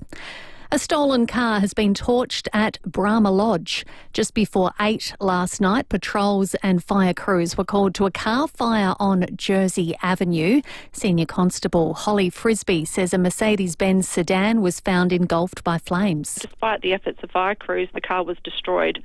The initial investigation into the fire revealed that the car had been stolen during a break-in at Clearview earlier in the night. Police asked anyone who has information about either of these incidents to contact Crime Stoppers on 1800 333 000. There are some traffic diversions in place this morning, all thanks to a burst water main on McGill Road. City-bound traffic's being detoured down Connell Road, while speeds are down to 25 k's an hour for eastbound traffic. The housemates of missing Queensland teenager Phoebe Bishop have been charged with her murder. Georgia Condek reports. The 34-year-old man and 33-year-old woman have been charged with murder in relation to the disappearance of Phoebe Bishop. The 17-year-old has not been seen or heard from since May 15 after she failed to board a flight from Bundaberg to Western Australia. Police have conducted several inquiries during their investigation, including a search of Goodnight Scrub National Park and forensic investigations of a Gingin property and vehicle. While the remains of Phoebe have not yet been located, investigations are continuing. The couple have both been charged with murder and interfering with a corpse. They're due to face Bundaberg Magistrates Court today. Specialist GPs around the country are wearing their wildest, most vibrant socks to challenge the stigma around mental health. The Royal Australian College of General Practitioners is celebrating Crazy Socks for Docs Day.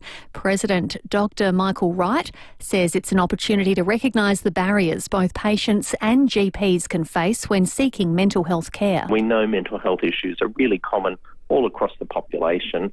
But it's really important that doctors need to look after their own health and well-being too, because if they're not looking after their own health, they're not going to be able to look after their patients. And shoppers are forecast to spend more than $10 billion during end of financial year sales this year, up $400 million from last year. The Australian Retailers Association predicts more than 6 million people will hit their local stores to snap a bargain. Now turning to 5AA Sport. Get a 3K cash card on selected models during Agostino Mitsubishi's end of financial year sale. And now here's Tom Wren. Thank you, Kerry. We're going to start with a little bit of soccer first, and the coach, Tony Popovic. He says last night's performance wasn't good enough, and that's despite defeating Japan for the first time since 2009. Australia were dominated in every facet of the game except the score sheet, which read 1-0 after Aziz Beige scored the winner in the 90th minute to all but guarantee the Socceroos a spot for next year's World Cup. Popovic admitting Japan were the much better side on the night. The quality they possess, we found it difficult to retain the ball. But I thought the biggest problem we had in the first half was nothing with the ball. Actually, we didn't win a challenge, we didn't win a second ball. They were a lot tougher than us in the first half. When we went in our duels, we were pretty much second best in every challenge. One game to kick off round 13 of the AFL last night, and it was Hawthorn 22-point winners against the Bulldogs to cement their spot in the top 8. Mabwai Chol leading the way with 4 goals. The Crows will host Brisbane tonight, and they've made one change. Rory Laird coming in for Sid Draper, who's been dropped. Let's head to the French Open. The women's finalists have been decided, and it's the number 1 and 2 seeds who'll square off after Arena Sabalenka and Coco Gauff both had wins.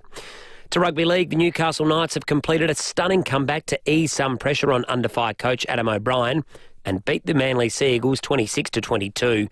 Trailing 16-0 at the half-time, the home side responded in the second half, forcing the game into golden point, and they took their opportunity.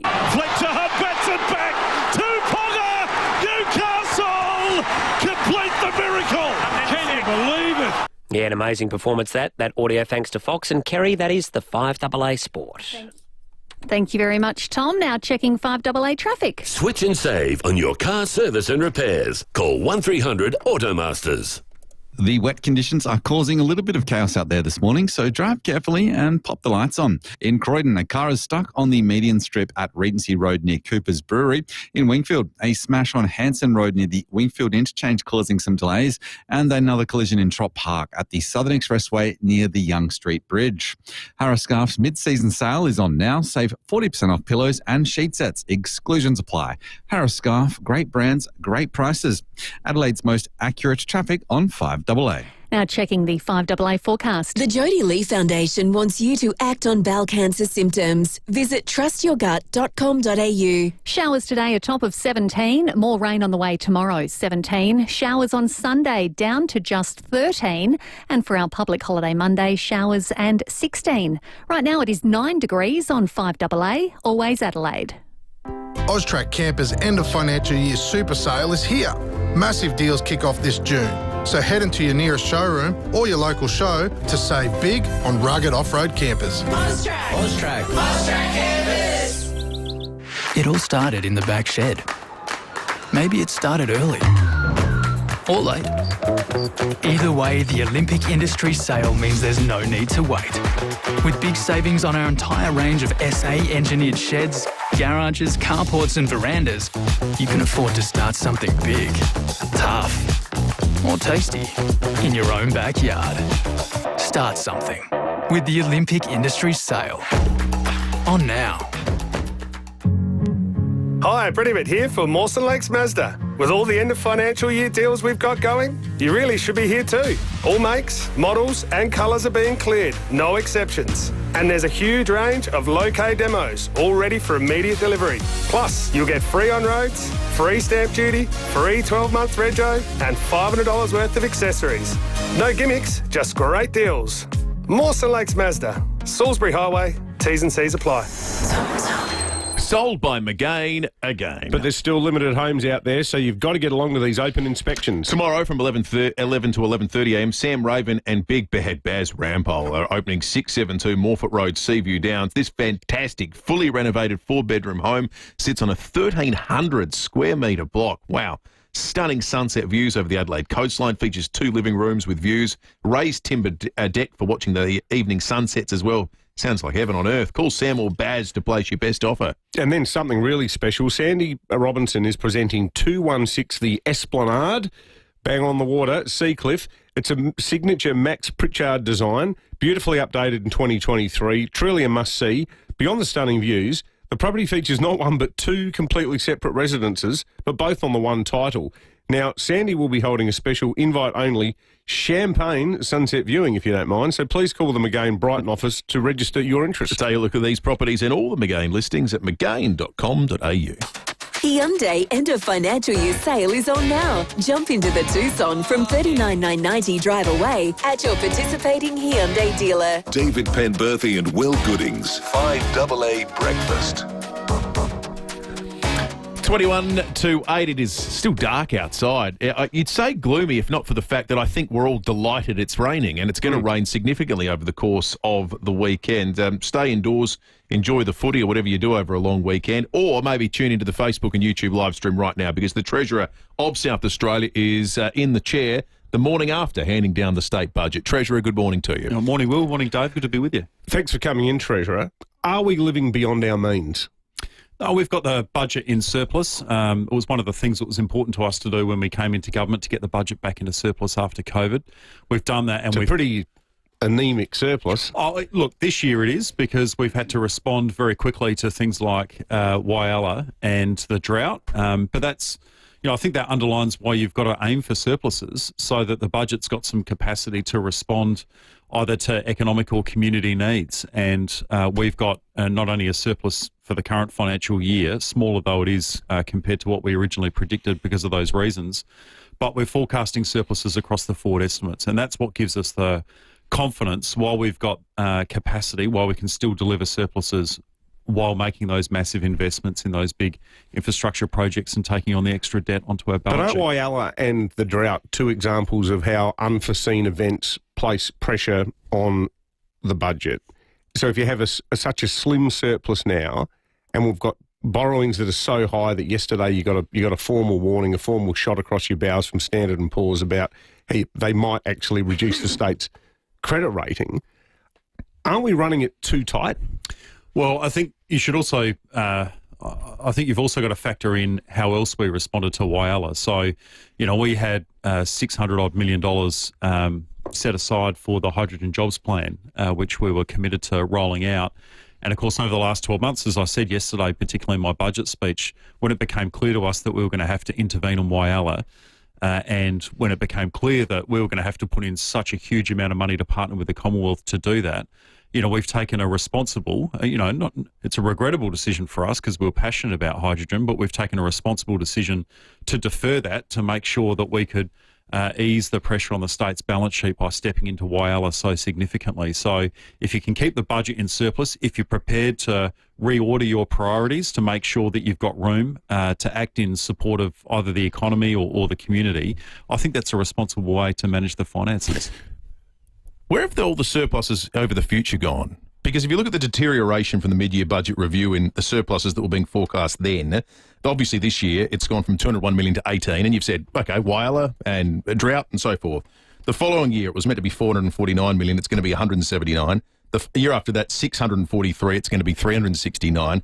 And this all comes at the same time that the budget identifies the huge and unexpected windfall we got in the GST, an extra $386 million over the period to 27-28, and an extra nearly $800 million from taxation because of the price of property and so forth. So there's a deterioration in terms of surplus of nearly $750 million at the same time as there's an unexpected windfall of in excess of $1 billion.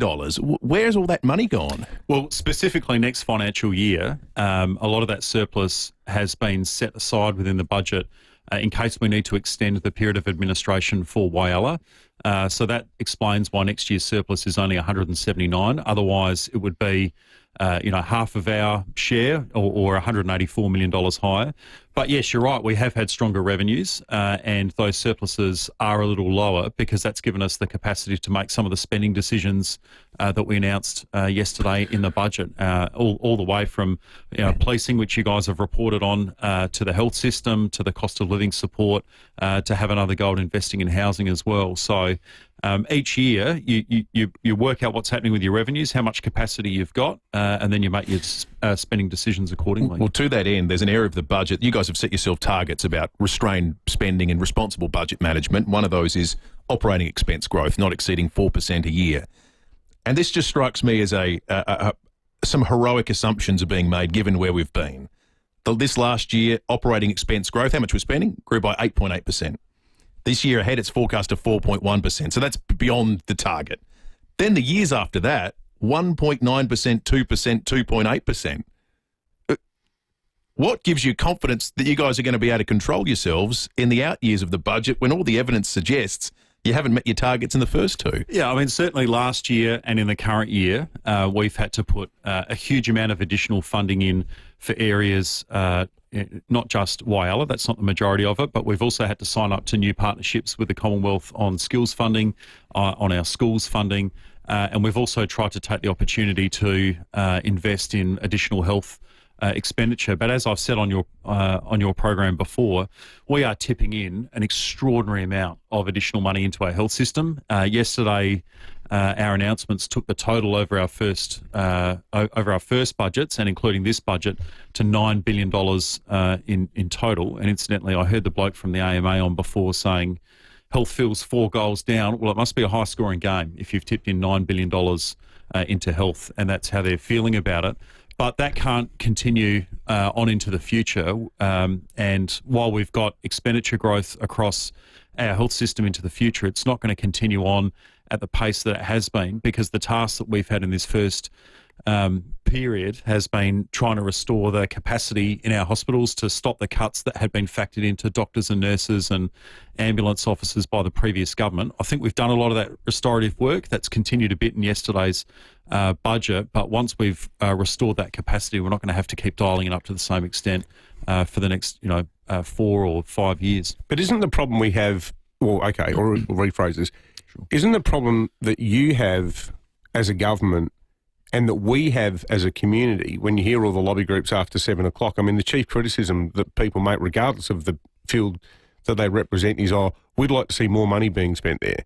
And there's this sort of political status quo that is reinforced by a service-hungry public, which is that spending more than ever before is regarded as a measure of success. So can I return to debt?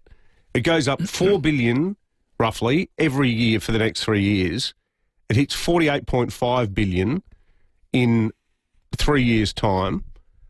Now, I know we can say, well, Victoria, it's going to be $196 billion at the same time. Well, proportionally, I'd say that puts SA about the same, given the population of the two respective states. Is debt ever going to come down in this state, or do we just not care about it anymore? No, we absolutely care about it. And, I welcome the fact that there's attention, because we should be talking about the fact that we are taking, a historically aggressive position, taking debt onto the state's balance sheet in order to build, in particular, these two massive infrastructure projects.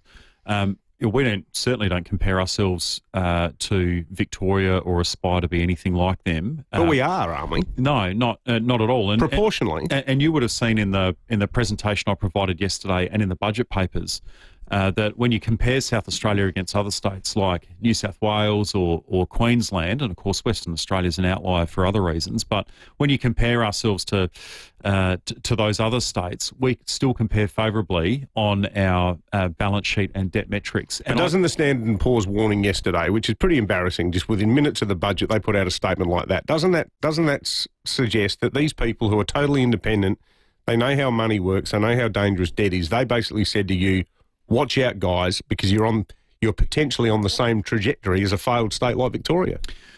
Well, I don't think they said we're on the same trajectory as Victoria, but they're absolutely right to issue that release, and it's the same release pretty much that they put out last year. You've got to make sure your budget doesn't get out of control, or you'll be in line for a downgrade. And so that's why we've made sure that we're running surpluses and that our key debt affordability metric compares very favourably to the other states that have already been looked at by S&Ps and been put on negative watch for their credit rating, whereas we haven't. Can you define out of control for us? Because non-financial public sector debt to revenue ratio is probably a good way of looking at it. Net debt is fine, but we hope the economy grows and so forth, and revenues may well increase.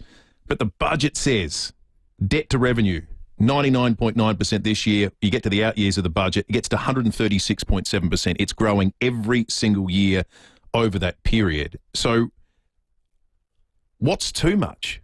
Is it 150%? Is it 200%? You said out of control. What number is out of control? Yeah, so I think the way we look at this is how can the budget afford to service the debt that we're taking on, not just in the current year, but sustainably into the future? So are we running surpluses? So even after we pay for all of the operating costs of, hospitals and schools and police and roads and that sort of thing, and also paying for our debt service payments, our net interest costs, are we still running a surplus? And this budget shows that not only are we in this year, but we're projected to across the forward estimates, and we've proven our bona fides by doing that each year since we've been in government. But then secondly, that metric that you talked about before, the net debt to revenue ratio, this year it's 99.9% according to the budget papers. This is also the same financial year that was the last year of the previous Liberal government's, Rob Lucas's forward estimates, their out years in their last budget.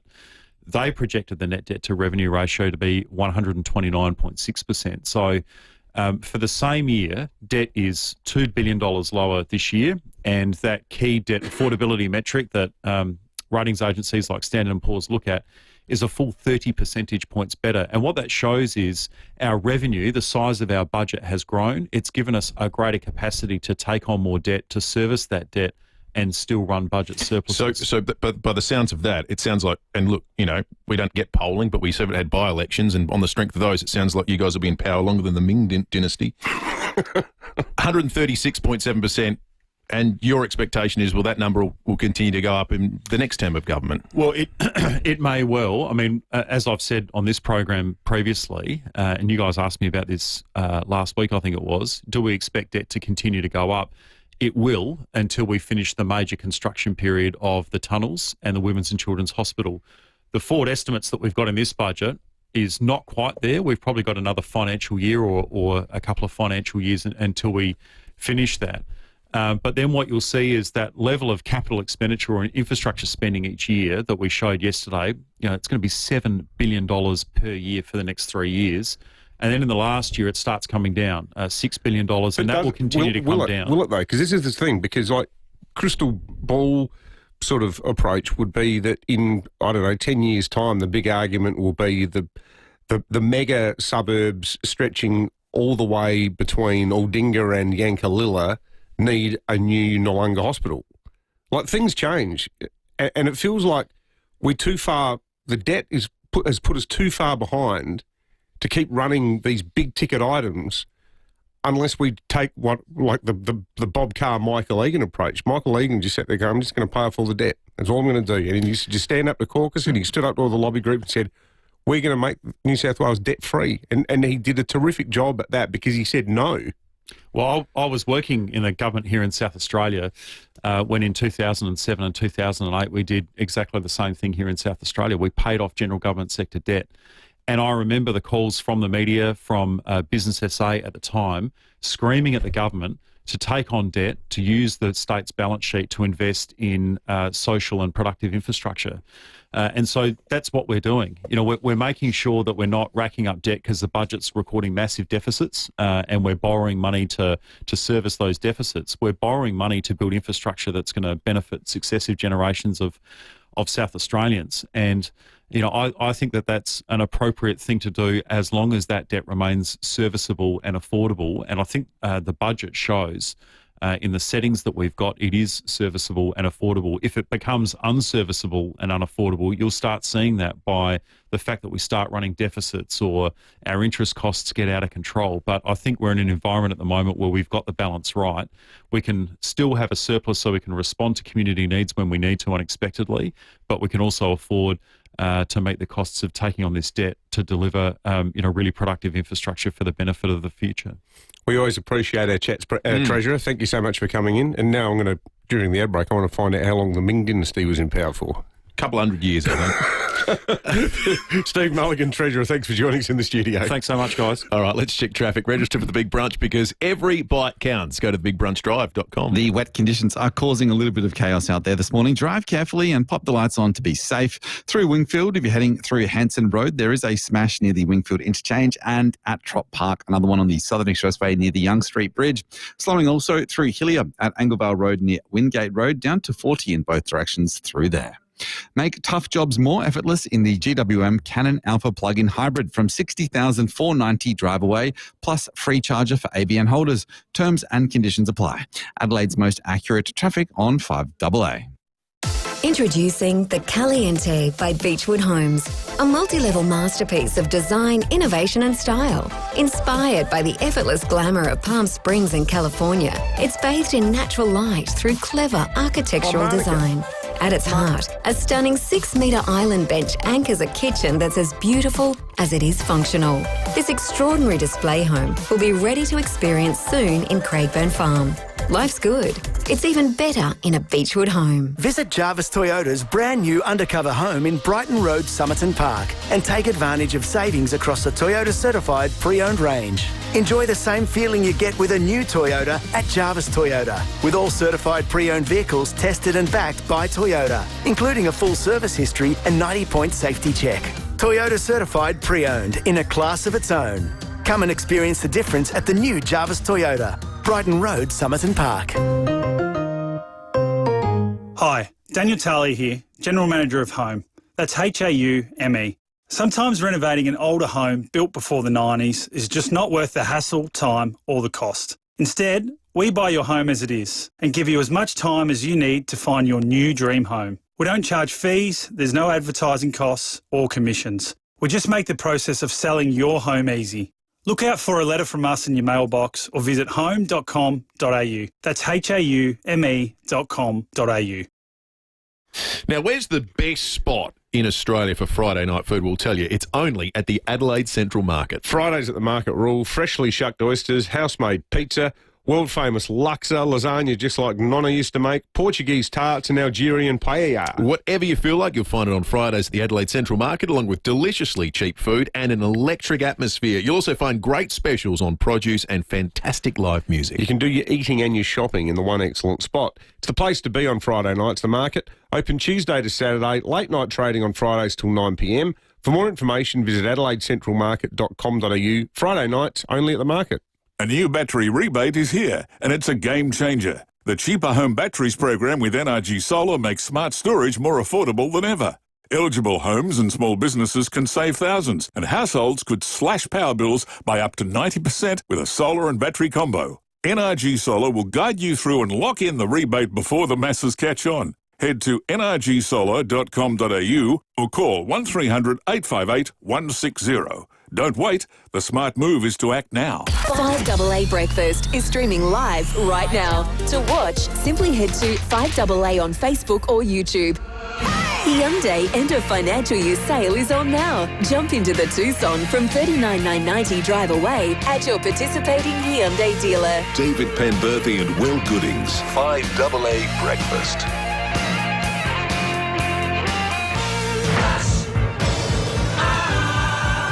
It's time to flashback with Michael Smith.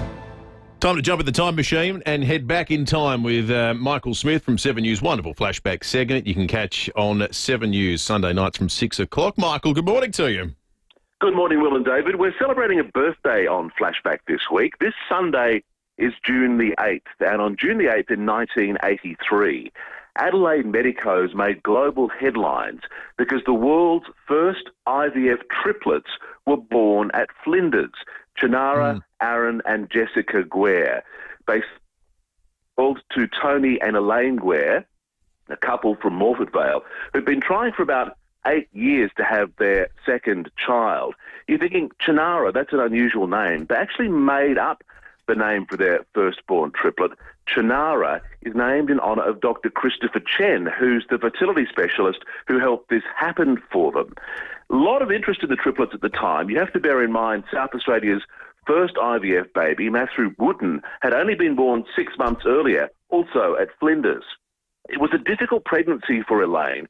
She spent about 2/3 of it in Flinders, a lot of the time in a wheelchair, although curiously, Dr. Chen did allow her an occasional vice. She was allowed to have a smoke every so often, but well, I guess it was the 80s back then. You wouldn't dream of it today. I've caught up with Elaine to talk about what it was all like, and you'll also hear in this audio a little of the report from Russ Stiggins from back in 1983. I got the shock of my life when they said there's more than one in there. This morning's birth of test tube triplets at the Flinders Medical Centre is an important advance in vitro fertilisation worldwide. It was a bit nerve-wracking because as soon as the babies were born, they were shipping me out toward the media and I didn't even have a chance to put makeup on her. The hospital says that Mum is naturally a little tired after the event and Dad, well, he's sleeping it off too. Must have been incredibly overwhelming for them. The triplets were delivered prematurely. They ended up staying in Flinders about 3 weeks before they could go home. But here we are all these years later. They're all happy and healthy, and they turned 42 on Sunday.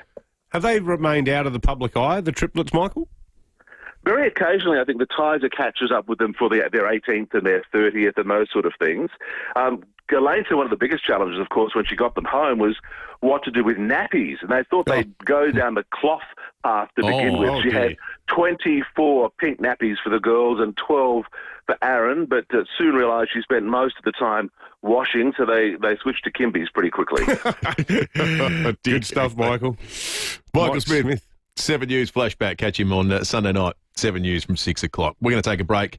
Breaking at 8, not too far away.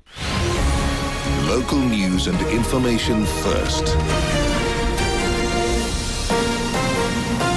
This is 5AA News, always Adelaide. Showers today, 17 the top. With the 8 o'clock news, good morning, I'm Kerry Turner. Hydrotherapy at FIVEAA Extra Marion, including underwater treadmill, latest rehab facilities and highly trained physios. physioextra.com. Law and Order is the big winner of Stephen Mulligan's final state budget before we head to the polls next March.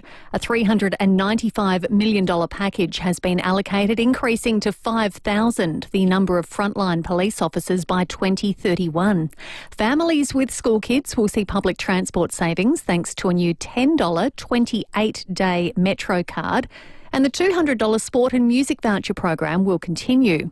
The Treasurer has told David and Will this morning there's cash for the health sector too. While we've got expenditure growth across our health system into the future, it's not going to continue on at the pace that it has been, because the task that we've had in this first period has been trying to restore the capacity in our hospitals to stop the cuts that had been factored into doctors and nurses and ambulance officers by the previous government. A couple of teenagers have escaped serious injury after a crash at Maylands just before midnight. A Holden sedan crashed into the wall of a business on Adelaide Street near the intersection with McGill Road. Senior Constable Holly Frisbee says the SES helped to secure the damage to the wall. The driver, a 17-year-old boy from Evandale, and passenger, a 17-year-old boy from Campbelltown, received minor injuries. And police ask anyone who witnessed the collision or has CCTV or dashcam footage to call Crime Stoppers on 1800 333 000. A car stolen from Clearview last night has turned up torched in Brahma Lodge. Just before 8 last night, police and fire crews were called to Jersey Avenue, where the Mercedes-Benz sedan was engulfed in flames. The car has been destroyed in the blaze. Anyone with any information is asked to contact Crime Stoppers on 1800 333 000. Alleged mushroom cook killer Erin Patterson will continue to give evidence in court today as week 6 of her murder trial draws to a close. More from Kiara Parker. Erin Patterson will continue to be cross-examined by the Crown prosecutor when she returns to the witness box for a 5th day. She's testified that she did not intentionally kill her relatives by putting death cap mushrooms in their meals. She says all the beef Wellington served for lunch at her Leongatha home in July 2023 were the same.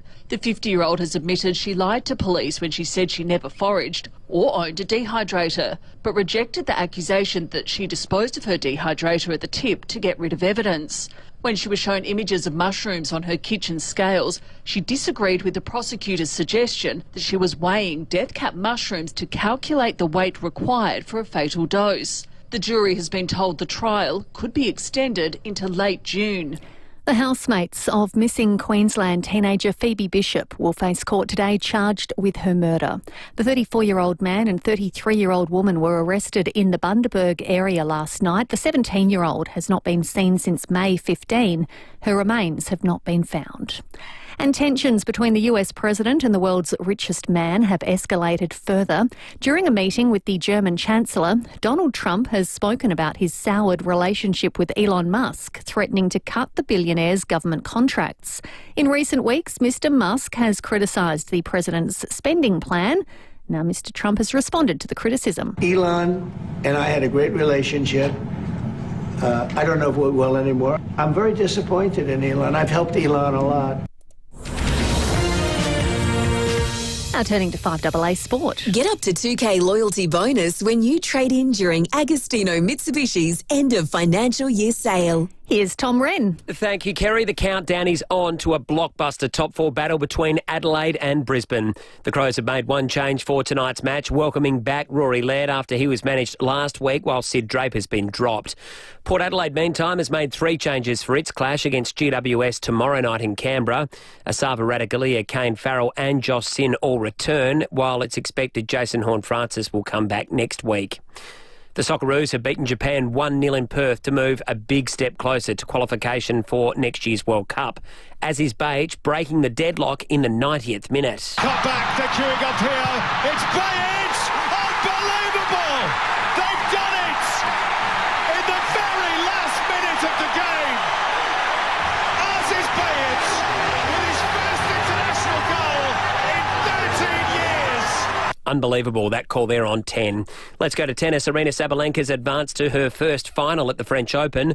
The world number 1 singles player downing Iga Swiatek 7-6, 4-6, 6-love. The Belarusian says she's thrilled with the result. Beating Iga at the Roland Garros, it's just something unbelievable and something I'm super proud of, and just happy to get through this difficult match. She'll take on American Coco Gauff in the decider. That's after the number 2 seed smashed local Lois Poisson 6-1, 6-2. Let's get to golf, and Chile's Cristobal del Sola is a big chance to break 60 in the opening round of the Canadian Open in Toronto. He's currently 10 under with a couple of holes to play. Harrison Endicott, the best of the Aussies, he's way back at 3 under.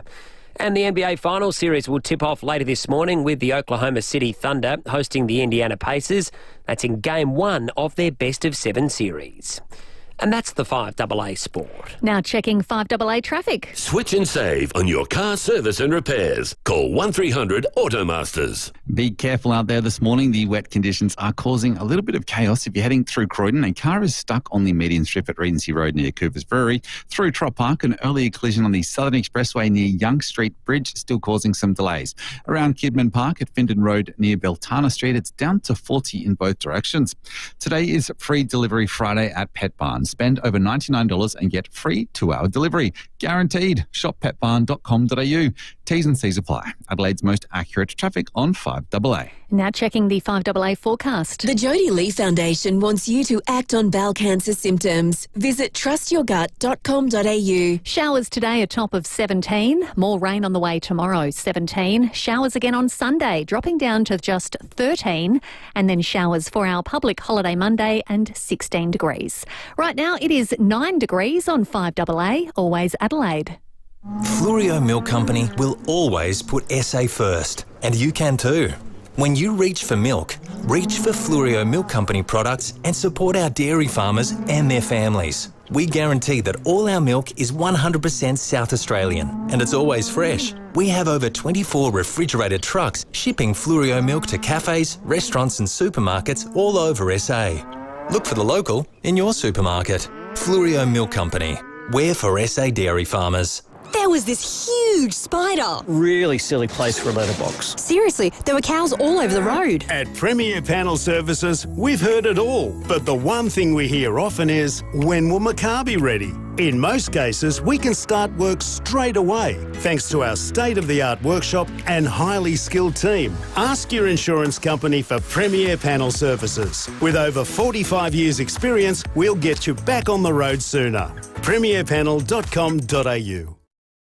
It's a big milestone for the Toop and Toop team. They're celebrating 40 years this May. Since 1985, they've been doing things differently. Family-owned, proudly independent, and always putting people first. That's right. What started with Anthony and Sylvia Toop, it's become one of SA's most trusted real estate brands.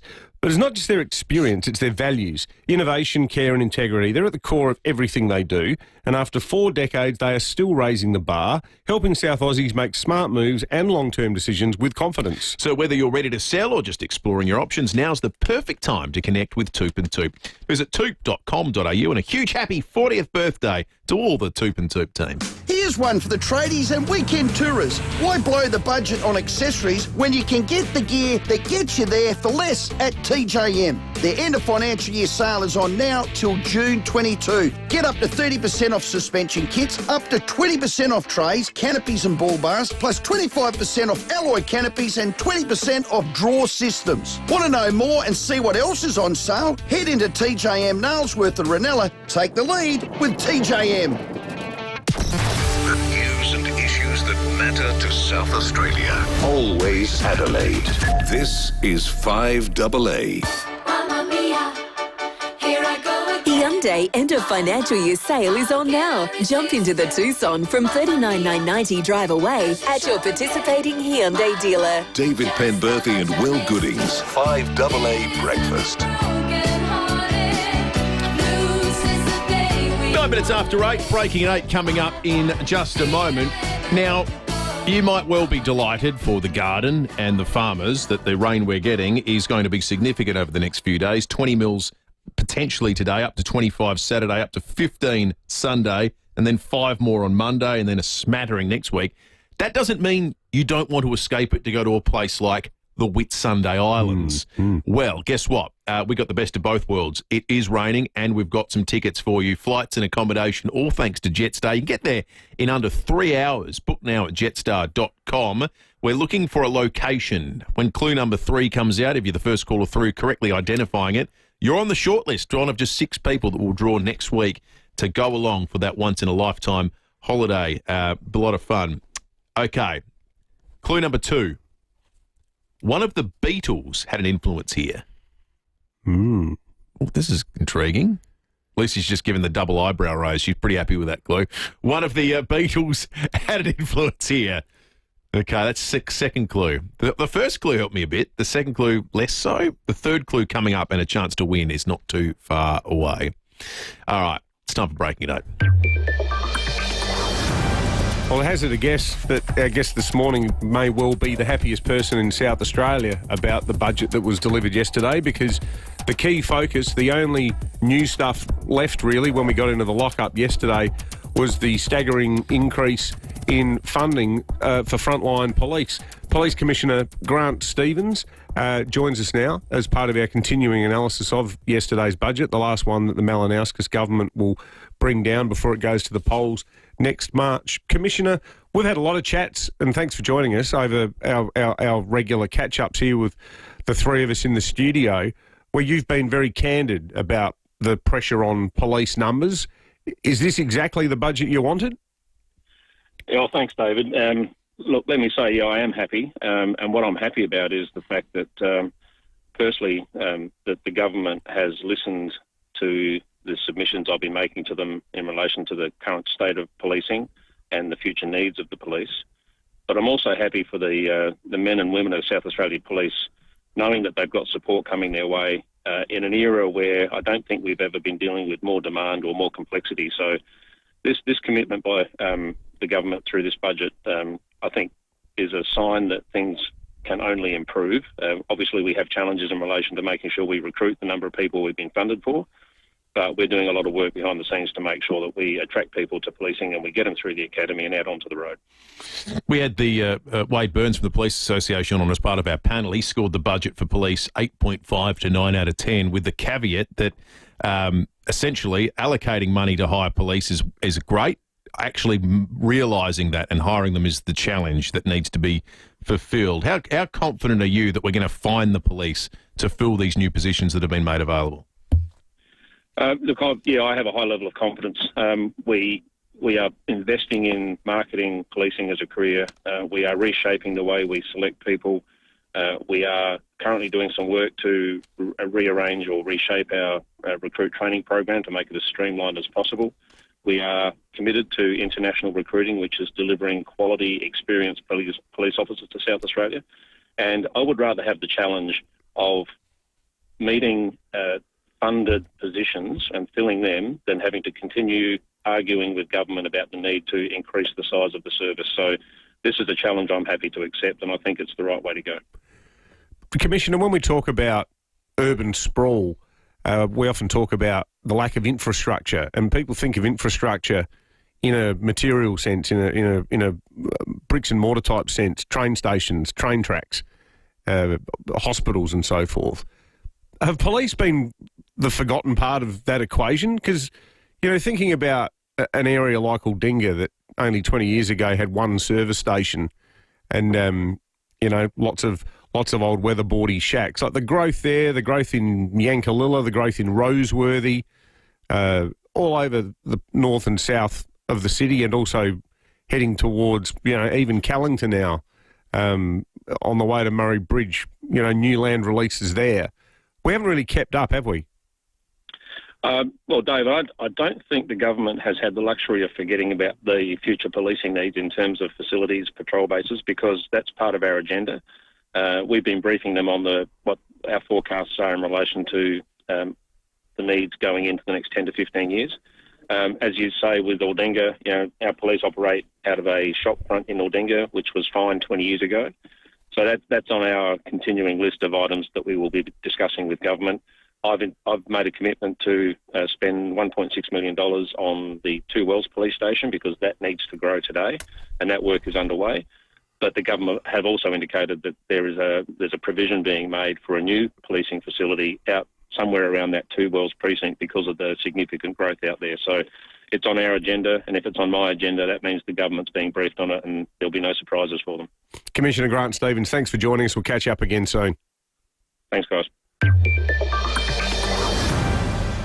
We also have the opposition leader, Vincent Tarzia, to share his thoughts about yesterday's budget. Leader, good morning, and thanks for joining us. What did you make of it? Good morning, David. Good morning, Will. Well, obviously, it's the final budget before next year's election has been pointed out, but we are really concerned with this mammoth, what would be, $48.5 billion state debt to South Australians, which is, the biggest in our history. And we think there's still a massive opportunity to provide, proper cost of living relief. I think in terms of the school transport, the Metro card, we certainly support that measure. We're not going to oppose everything, but still no real solution to things like, filling the housing shortage and, that affordability crisis, which has been well publicised. Still no plan to, lower power bills, which everyone is hurting from at the moment. Ramping, obviously, we've seen the 35 worst months of ramping in our history. And no acknowledgement of the problem of the record debt, no plan to repay that. And I was listening to the Treasurer this morning. I think that's very concerning as well, because we are economically vulnerable because of the state of this debt. It doesn't matter which way you cut it or dice it. I mean, we are going to be vulnerable for a long period of time, and for economic shocks, it's incumbent upon a government to not only be able to absorb these shocks when they come, but also to have some fat there to make sure that they can also take advantage of opportunities when they come about as well.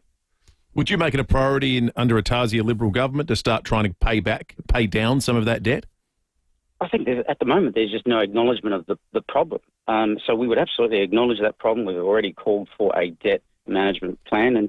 And yes, we need to make sure that there is, fiscal responsibility and just to clear priorities, but also make sure that, agencies stick to their budgets. I mean, again, we saw the health budget blow out by some 700 million, I think it was. The year before it was 900 million. Overall, this year we saw agencies blow out by, I think, over 1.6 billion. And to your point, which you raised very well this morning, we know that there's hundreds of millions extra in things like stamp duty and GST. And unfortunately, I think that a lot of that has been squandered on things like the hydrogen gamble. Let's face it, they got the government credit card out, they put it on the hydrogen roulette wheel, and they've blown, $100 million, maybe even more. And so, look, these things add up. So we understand that there is some good in the budget. As I said, we will back in the cost of living relief for students in terms of the Metro card, but I think it could have gone a lot further in terms of cost of living relief across the board. Vincent Tasia, Leader of the Opposition, thanks for joining us this morning. All right, we're going to check traffic and take a quick break. We'll be back with more in just a moment. Register for the Big Brunch because every bite counts. Go to thebigbrunchdrive.com. Slow going through Wingfield around an earlier collision at Hanson Road near the Wingfield interchange. Speed restrictions are in place on the freeway above the tunnels due to the wet conditions. And in McGill, a burst water main at McGill Road near Park Street has speeds down to 25 in both directions. Detour via Connell Road. When the lucky country isn't so lucky, lucky you're with Amy. Before buying insurance issued by Amy, read the PDS and TMD at amy.com.au. Adelaide's most accurate traffic on 5AA. The 5AA Sports Show, Rowie and Timmy G. The Tasmanian Devils. We know the Tasmanian Tigers extinct, but now they may be facing extinction. Very precarious position as we speak. Is it finished before it starts? I think they'll get it together, but there was one poignant quote: no stadium, no licence. The 5AA Sports Show. The joy and ecstasy that came with the announcement now looks very, very shaky. Weekdays from 4 p.m. on 5AA, always Adelaide. The blackout end of financial year sale is live at Edwardstown Mazda. With huge in-showroom only deals across all new and demo vehicles. Must end June 30. Only at Edwardstown Mazda. Ignition for Men. Adelaide's home of impeccable class and style offer a range of suits by leading Italian brands, including the unparalleled quality of Armani, Canali, Zegna, and more. Ignition for Men. What you wear speaks volumes about who you are and where you're going in the world. Make your mark with Ignition for Men. Best fit, best brands. 54 Paynham Road, Stepney. ignitionformen.com.au. At Holistic Care SA, care is just the beginning. They focus on building capacity, helping people with disability develop the skills, support and confidence they need for independent living. Doesn't matter whether you're creating a resume, catching a bus to the footy or learning to cook, in your own home, Holistic Care SA tailor their services to make those milestones happen step by achievable step. And if you're interested in learning about their housing options, they offer part-time or full-time carer supervision, and great attention goes into placements with like-minded housemates. For a friendly chat about support with independent living, visit holisticcaresa.com.au, because everyone deserves the chance to become who they're meant to be. Save thousands this June during Austrac Campers' end of financial year super sale. With unbeatable value across our entire range, there's never been a better time to gear up for adventure. Austrac Campers. It's the best beachwood home yet. The Caliente, inspired by the glamour of Palm Springs and California. A multi-level masterpiece of design, innovation and style with unmatched street appeal. Unwind by the fireplace, take the elevator to explore, or view the climate-controlled wine room. Truly spectacular. This home is a home designed for all generations. The Beechwood Caliente, open soon for inspection at Craigburn Farm. Life's good. It's even better in a Beechwood home. All right, that'll be absolutely diddly squat. Woohoo! Buy any vehicle from Wayville Hyundai before June 30 and you could win an entire year of groceries from Foodland. T's and C's apply. Licence number T25707. Driven by Australian Motors. Rosanna Mangiarelli here from 7 News. Join me and Will Goodings for Adelaide's leading news hour, 7 News, tonight at 6 o'clock. Hyundai end of financial year sale is on now. Jump into the Tucson from $39,990 drive away at your participating Hyundai dealer. David Penberthy and Will Goodings, 5AA Breakfast. 22 minutes after 8. Lots of budget talk, of course, this morning, and a lot of that has been framed around drought relief. Some drought relief came to people in the northern part of the state. Just recently, a giant convoy of 27 trucks arrived, loaded with hundreds of tonnes of donated hay. They came from New South Wales, leaving on Wednesday, and yesterday afternoon rolled into Jamestown.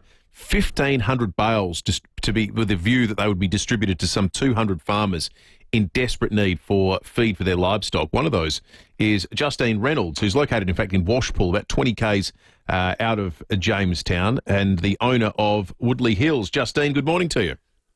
Good morning. How are you? We're good, thank you, Justine. This must have come as quite a relief given what you guys have been going through. Yeah, absolutely. Yep, no, definitely. I think probably more lifting the community spirit as well definitely plays a part. How tough has it been? What's life been like for the past few months in a place like being, in and around Jamestown?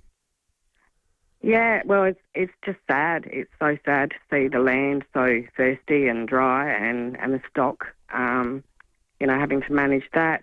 A lot of the businesses in town are struggling, as farming is, that's what our community is all about. And when we struggle, I guess it trickles down the line, and everyone in the whole community struggle. And, it's pretty depressing. How long have you been on the land, and can you remember a time as challenging as this in the past? I was married into the Hammett family, and my father-in-law, who's 78, has never seen this before in his lifetime. Wow. So it's a new one for all of us. Mm. Justine, down south, we're getting a bit of rain over the course of the next few days. What's it looking like around Jamestown? Well, just as you said that, it just started raining a little bit, so that's hopeful. We're very hopeful. Yeah. I'm just going to type Jamestown into my weather app. I'm sure you've been doing that, but hopefully the next few days you get some. Yeah, well, predicted that we will, Ooh. so all you can do is hope. Tomorrow, 6 to 20 mils, Sunday, 7 to 25. So let's all do a rain dance together, Justine. Fingers crossed. Yeah, let's do it. We'll take it. Well, hopefully that's the break in the season that everyone's desperately in need of. Justine, thank you. Justine Reynolds, the owner of Woodley Hills and one of the recipients of those donated bales of hay that, as she said, is as much about lifting the spirits of people as it is providing feed and helping them get through a desperate and unprecedented in the lives of so many people who are working on the land situation that they currently find themselves in. They're brave people, I reckon, people who live on the land, because you're totally at the mercy of the elements, aren't you? Like, it's hard to wrap your head around it. Like, it's, the jobs that we do, you work for a big media company and there's no sort of peaks and troughs. Like, there's a reliability about the nature of our work and the nature of public service jobs, a job like teaching. a job like nursing. Well, could you imagine introducing all that? those jobs have got their challenges, but they're always there. Could you imagine introducing that element of risk to it? And this would hold true for a small business and coffee shop owner. Imagine it's you're doing your business, be it radio or selling newspapers, except there's a chance that every couple of years you won't sell any newspapers. There'll just be zero. You won't sell a single coffee. I mean, that just your risk matrix for approaching how it totally changes your mindset. Yeah, it's amazing, isn't it? Like zero. Because sometimes I thought, wouldn't it be fun running like a Mexican cafe? And maybe do like 5 days a week. But then you look at the realities of it. The people who do that go, no, you can't work 5 days a week. You've got to work 6.5 days a week. Yeah, people who run businesses and also, unbelievable. if it doesn't work, you lose everything you own. Yeah, that's right. Like, what? Yeah. When you think about it, it's actually incredible that people go into small business. I agree. They're amazing. I wouldn't have the stomach for cojones. I wouldn't have the cojones either exactly. for it. Hey, we got a question before. Well, one of our listeners wants me to ask you, if someone held a gun to your head and said you either get a Crows win or a Pacers win today, which one are you taking? Oh, come on. Well, one of them's... That's like that. If we reverse it, that's like saying, who would you rather win, the Crows in the grand final or the Pacers on December 12 playing Boston? Like, seriously, it's NBA Finals today. It's the grand final. That's not even a question. So the Pacers? Absolutely. Really? Well, this is a once-in-a-lifetime opportunity. The Crows will be fine, I reckon, irrespective of what happens tonight. Yeah. I hope they win, though. I'm more than willing to be greedy. I think both would be excellent. Hey, Chris Jarmer's in a little bit later today, 3 p.m. with Leaf Forest for Foodie Friday, thanks to Smeg and Pals. If you're building or renovating, your first choice should be visiting the Smeg showroom at Debney Distributors. Taste the difference with Smeg and You should Pals. see what he's doing. It's a thing called Thor's Hammer. Oh, wow. And it's a whole beef shin. It's an osso buco that's basically been Frenched. So you've got the entire leg, the bone, rather, with all the meat on it. And I'm not sure how he's going to cook it. I reckon if you did it osso buco style, you'd do it in like a tomatoey stock with vegetables and peas. Good weather for it. Risotto Milanese. That sounds delightful. He might be doing it low and slow in his smoker. We mentioned Smeg. We have a Smeg toaster to give away after 8:30 as one of the excellent prizes in Feedback Friday. If you want to get on board for Feedback Friday, 8223 0000. Now is the time to call. We've got 3 spots available. Everybody wins a prize. 4 very easy, fun questions. Looking forward to chatting with you next for Feedback Friday. Get calling, 8223 0000. Your baby's mind is growing even before they arrive. The more you talk and sing and play, the more their mind will thrive. Every time you interact with your child, you're helping grow their mind. For more information, visit wordsgrowminds.org.au. Adelaide's local, trusted and truly connected talkback radio station. 5AA. Always Adelaide. Steinborner Automotive in Gawler, Barossa and Clare has always been well worth a trip. Especially with their end of financial year sale on over 500 new, used and demo cars, including a great range of new and demo Ford Rangers at heavily reduced prices. Plus, they're offering an additional $1,500 trade-in bonus on all trade-ins. Head to Steinborner Ford in Clare or view the whole range at steinborner.com.au. Steinborner Automotive. It's well worth a trip.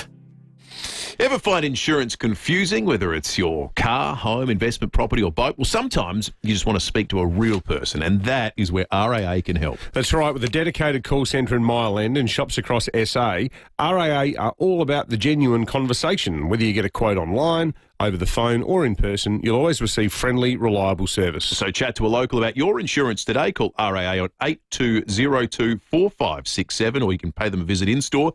T's and C's, limits and exclusions apply. Issued by RAA Insurance Limited, AFSL 232525. Consider the PDS and TMD on the RAA website before purchasing this product. Da-da-da-da! Barnesy here from Barbecue Adelaide Weber Stores, and you're invited to my killer end of financial year party with 20% off all rubs, 15% off accessories, plus buy 1 Weber and get your first feed free. Buy 2 Webers and get 30% off your second one of equal or lesser value. Barbie's firing, beats cranking, drinks flowing. This cracking deal ends 5 p.m. Sunday, June 15. Get down to Jeps Cross or Mile End and prepare to get lit.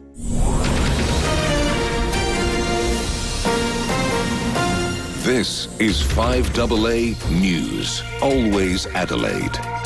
Showers today, 17 the top. With the 8:30 news, I'm Kerry Turner. Keep in shape with physio-instructed clinical Pilates and gym classes at 6 locations. physioextra.com. SAPOL's one of the big winners from this year's state budget with a $395 million allocation. It is the biggest boost to police funding in SA's history and will see 5,000 police officers on the front line by 2031.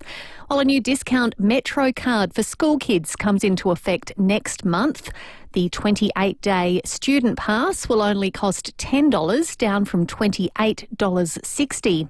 But opposition leader Vincent Tarzia has told David and Will the budget could have gone further. We think there's still a massive opportunity to provide proper cost of living relief. Still no real solution to things like, filling the housing shortage and, that affordability crisis, which has been well publicised. Still no plan to lower power bills, which everyone is hurting from at the moment. The SES has helped to secure significant damage to a Maylands business. Just before midnight, police were called to a crash on Adelaide Street near the intersection with McGill Road. A car had crashed into the wall of a commercial business. The driver, a 17-year-old boy from Evandale, and his passenger, a 17-year-old boy from Campbelltown, received minor injuries. Investigations into the crash are ongoing. A stolen Mercedes-Benz sedan has been destroyed by fire at Brahma Lodge. Police and fire crews were called to Jersey Avenue just before 8 last night. Investigations have found that the car had been stolen from a Clearview address earlier in the night. Charges have been laid against the housemates of a missing Queensland teenager. Phoebe Bishop vanished 3 weeks ago. The alarm was raised after she failed to make a flight from Bundaberg to Western Australia.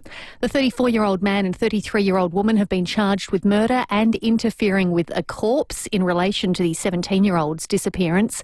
Both will face court today while the search continues for the teenager's remains. Fewer than 1 in 5 children who experience family violence are likely to tell a teacher or school counsellor.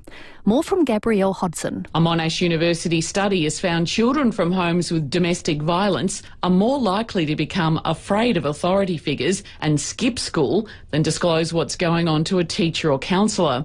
Of the 1,600 young survivors surveyed, many said they wanted to stay home to protect their parents. Others feared people at school seeing their injuries, were unable to concentrate due to lack of sleep and had lost friends. Researchers have told News Corp there needs to be a national approach to the issue with clear pathways to refer students to external help.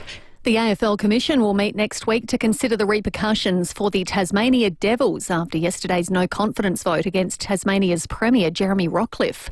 The vote has set the island state on course for a snap election and left the league's 19th team in some doubt. And Germany's Chancellor Friedrich Merz has met with Donald Trump in Washington for the first time since becoming leader of Europe's biggest economy.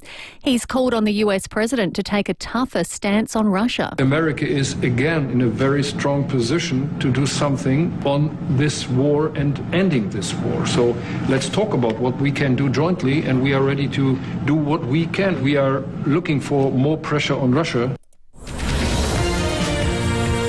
Now turning to 5AA Sport. Get a 3K cash card on selected models during Agostino Mitsubishi's end of financial year sale. Here's Tom Wren. Thank you, Kerry. Adelaide has recalled Rory Laird for tonight's blockbuster clash against Brisbane at Adelaide Oval. Brodie Smith retains his place in the side while Sid Draper has been left out. Still on footy, Hawthorn has snapped a 3-game losing streak, beating the Western Bulldogs by 22 points at Marvel Stadium. The Hawks breaking that run of 3 straight losses to cement their spot in the top 8. The Dogs may receive a boost should Sam Darcy return next week, but Coach Luke Beveridge said there were no guarantees. And at the moment it seems like Sam might be available, but I don't want to commit to that because it's still a little bit of water still needs to go under that bridge. But we've had a pretty lean month and a half. We've got to get going again. Meantime, the AFL Commission will meet next week to consider the repercussions for the Tasmania Devils of yesterday's no-confidence vote against the state's Premier Jeremy Rockliff. The vote has set the island state on course for a snap election and left the league's 19th team in some doubt.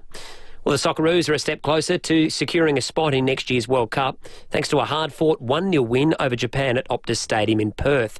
Australia were dominated by the Blue Samurai for almost the entirety of the match, barring the goal in the 90th minute from Aziz Bajic. Coach Tony Popovic says the victory is a big team effort. You can't script it better than that, although it's obviously a nervous 90 minutes before it gets to that point. Yeah, just a wonderful goal. Just very happy for everyone involved with the Socceroos, the FA, the board, chairman, CEO, all the way down. Yeah, great result. And Coco Gauff and Arina Sabalenka will meet in the French Open final. That's after both had wins in their semi-final matches overnight. And that's the 5AA Sport. Now checking 5AA traffic. Switch and save on your car service and repairs. Call 1300 Automasters. Slow going through Underdale, a smash at Holbrooks Road near Ashley Street. An earlier one in Wingfield on Hanson Road near the Wingfield interchange causing some issues too. And one through Trott Park at the Southern Expressway near the Young Street Bridge slowing things down. Panadol helps relieve everyday pain. Not the pain of loading up the car before a trip, but for that bag-lifting muscle ache. Panadol's got you covered. Always read the label and follow the directions for use. Incorrect use could be harmful. Adelaide's most accurate traffic on 5AA. Now checking the 5AA forecast. The Jodie Lee Foundation wants you to act on bowel cancer symptoms. Visit trustyourgut.com.au. Showers and 17 today, more rain tomorrow, 17. On Sunday, showers dropping down to 13 and showers for our public holiday Monday, 16. Right now it is 10 degrees on 5AA, always Adelaide. You are about to miss out. Unless you get your early bird tickets in the Hospital Research Foundation Home Lottery by midnight tonight. It's your chance to win $1 million. Plus, your tickets stay in more than 11,000 draws, giving you a 1 in 15 chance to win. You really could be South Australia's next millionaire. Hurry, early bird deadline is midnight tonight. homelottery.com.au. Licence M14727. You wake up with a runny nose. Maybe it's just a cold, but that scratchy throat. This might be serious. A little sniffle can cause a lot of worry. Test for COVID, flu A, flu B and RSV with one simple AHPC 4-in-1 antigen test. AHPC provides reliable results in just minutes and is available in single use and packs of 10 for value-priced family testing. AHPC 4-in-1 antigen tests. Available at leading chemists and Amazon. Hyundai end of financial year sale is on now. Jump into the Tucson from $39,990 drive away at your participating Hyundai dealer. David Penberthy and Will Goodings. 5AA Breakfast. 22 minutes tonight. Let's have a look at the fuel situation before we get to Feedback Friday on this Friday morning. All thanks to the excellent RAA Road Service. It's better to be a member with RAA Road Service. Let's have a look at the unleaded, because that's been a story. $1.48.5, still really cheap. Mobile, Torrensville, Henley Beach Road. Otherwise, in the low $50s, you can still get it. The United Windvale, Sunnybrook Drive, $1.52.5. The Shell OTR Marion South, $1.52.9. And the OTR Seaford Commercial Road, $1.52.9. Diesel-wise, you can still get it under $1.60 at the OTR Shell Mansfield Park on Grand Junction Road. Only a tick, $1.59.9, under $1.60 there. And the Mobile and Hampstead Gardens on North East Road, $62.5. We got another spot. I think we've still got a spot available for Feedback Friday. One actually. left. One spot. Only one. Oh, I think that might be a late opportunity for someone to swoop in and win a prize. We've got the Smeg toaster, of course, to give away, and 2 Wallace Cinema family passes for the others. So 3 terrific prizes. Wow. You call in right now, you win a prize. Put it that way. 8223 0000. Feedback Friday. Feedback Friday today, so have you say feedback. Been lots to talk about this week. Oh, yeah. Big week in news. And silliness and strange goings on. Let's start the feedback process with Kirsty in Prospect. Kirsty, good morning to you. Good morning. How are you guys? We're good, thanks, Kirsty. How are you going? Yeah, no worries. That's good. Good to see some rain finally. Yeah, absolutely. It is excellent, isn't it? Kirsty, the Big Freeze slide is taking place for an 11th time at the MCG on Monday, with all the celebrities taking the plunge. Have you ever taken an ice bath, Kirsty? No, I haven't. I hate being cold. Once my feet get cold, that's it. Yeah, I'm with you. I'm gone. Fair enough. If you don't need an ice bath at the moment, In Sunday, I think you just walk outside, you get the same effect. Now, I'm working at Glenelg on Sunday, so that'll be nice. No. Perfect beach weather. Not exactly. If you're a fish. Kirsty, David attended the state budget lockup yesterday. If you had to guess, do you think at any stage during proceedings David had a bit of shut-eye, or did he power through? Oh, you'd have to, wouldn't you? Being the government talking about numbers, you'd have to have a bit of sleep, wouldn't you? No, it was a bit hard early on. 3 hours? Straight 4 from hours. here. 4 hours. Coming straight from here. 11 till 3. Into a budget lockup is a real challenge, I reckon. Yeah. Now, Lucy finally completed her task of watching Pulp Fiction as part of a movie review this week. She gave it 1 out of 5, Kirsty. David and I gave it 5 out of 5. Are you closer to Lucy's score or David and I? Oh, I think Lucy scores. Sorry, guys, but Lucy. Yeah, we're starting to get a sort of agenda-based theory on Pulp Fiction. I think it's guys versus girls on that one. Yeah, it feels that way. There are a few. I did love Pearl Harbor though, the movie Pearl Harbor. I haven't seen that one. Yeah, that's a fairly recent. They recently did that, didn't they, Kirsty? They did. Yeah. All right. This is a fun idea. Something to daydream about. A Tasmanian man won the entire $70 million lotto prize on Tuesday night. If you had $70 million in your account, what's the first thing you'd buy yourself? I'd probably be a bit boring and pay off the mortgage first. Yeah, but that'd be a good feeling, though, wouldn't it, Kirsty? All right, put it this way. What's the second thing you'd buy yourself? Second thing I'd buy, probably a nice holiday. I'd take the family and go on a nice holiday. Yeah, I reckon you'd have a bit left over too. Good on you, Kirsty. Thank you. Let's go to Find and Mark. Good morning. Good morning, guys. Hey, Mark, I want to cast you in the role of Premier of Tasmania. If you're the Premier, would you be for or against building a new stadium with a roof in Hobart for the Devils? Bugger and let him stay cold. No roof. No roof? Yeah, hard enough. No stadium. A fiscal conservative, Mark, down there in Tassie is the Premier. The Cabaret Festival kicked off in Adelaide last night. Do you have any interest whatsoever in attending the Cabaret Festival, Mark? Nah. Nope. Too cold, and I'm going to Wallaroo this weekend, so no. Fair enough. Wallaroo's got all the culture you need. Exactly right. Good pubs. Now, yeah, totally. Not pubs and beers, but mugs and coffees. Medical research is telling us now that drinking 3 cups of coffee a day can be beneficial for ageing. How many cups of coffee would you do a day, Mark? 2. Just in the morning, Mark, or do you have one in the afternoon to give yourself a pick-up? 1 in the morning and maybe 1 at night time because I got to get up early in the morning so I can't sleep. Yeah. So, 2 a day. Hey, on you, Mark. Hey, Mark, it's become very obvious, certainly overnight, that Elon Musk has done a 180 on Donald Trump. I think they've done a 180 on each other. Have you ever changed your mind about a politician, sports person, or someone in entertainment? I'm a sports buff, so yeah, in football and cricket I have, yeah. Anyone come to mind, Mark? The Pommy cricketers. You hate them, then you hate them more. I'm not sure it's technically a 180, but we'll take it. Thank you, Mark. Roger, good morning. Yeah, g'day, boys. How are you? Thanks, Roger. Raining in Salisbury at the moment, Roger? Yeah, it's a bit damp, a bit blowy, but you get that. All right, excellent. Do you think the King's birthday is still a relevant public holiday, or should we celebrate something else on Monday? Sort of lost its tact after Queenie passed away, so yeah, something different. Who do you reckon wins the footy tonight between the Crows and the Lions? I'm hoping the Crows, so go the Crows. We've got over 40 mils forecast over the next 4 days. In fact, I think it's over 50 now. Is sprinklers in the garden season officially over? I don't think we'll ever be over, mate. We just need more rain. Yeah. That's the problem. Yeah, I think you're right. We could always do with more. And we had Jimmy Barnes on yesterday, a terrific chat. He's playing the Entertainment Centre tomorrow night, 69 years of age, and he said he's not retiring for years. He plans to keep rocking out for years to come. What have you retired, Roger? If so, what age did you retire, or at what age are you planning to retire?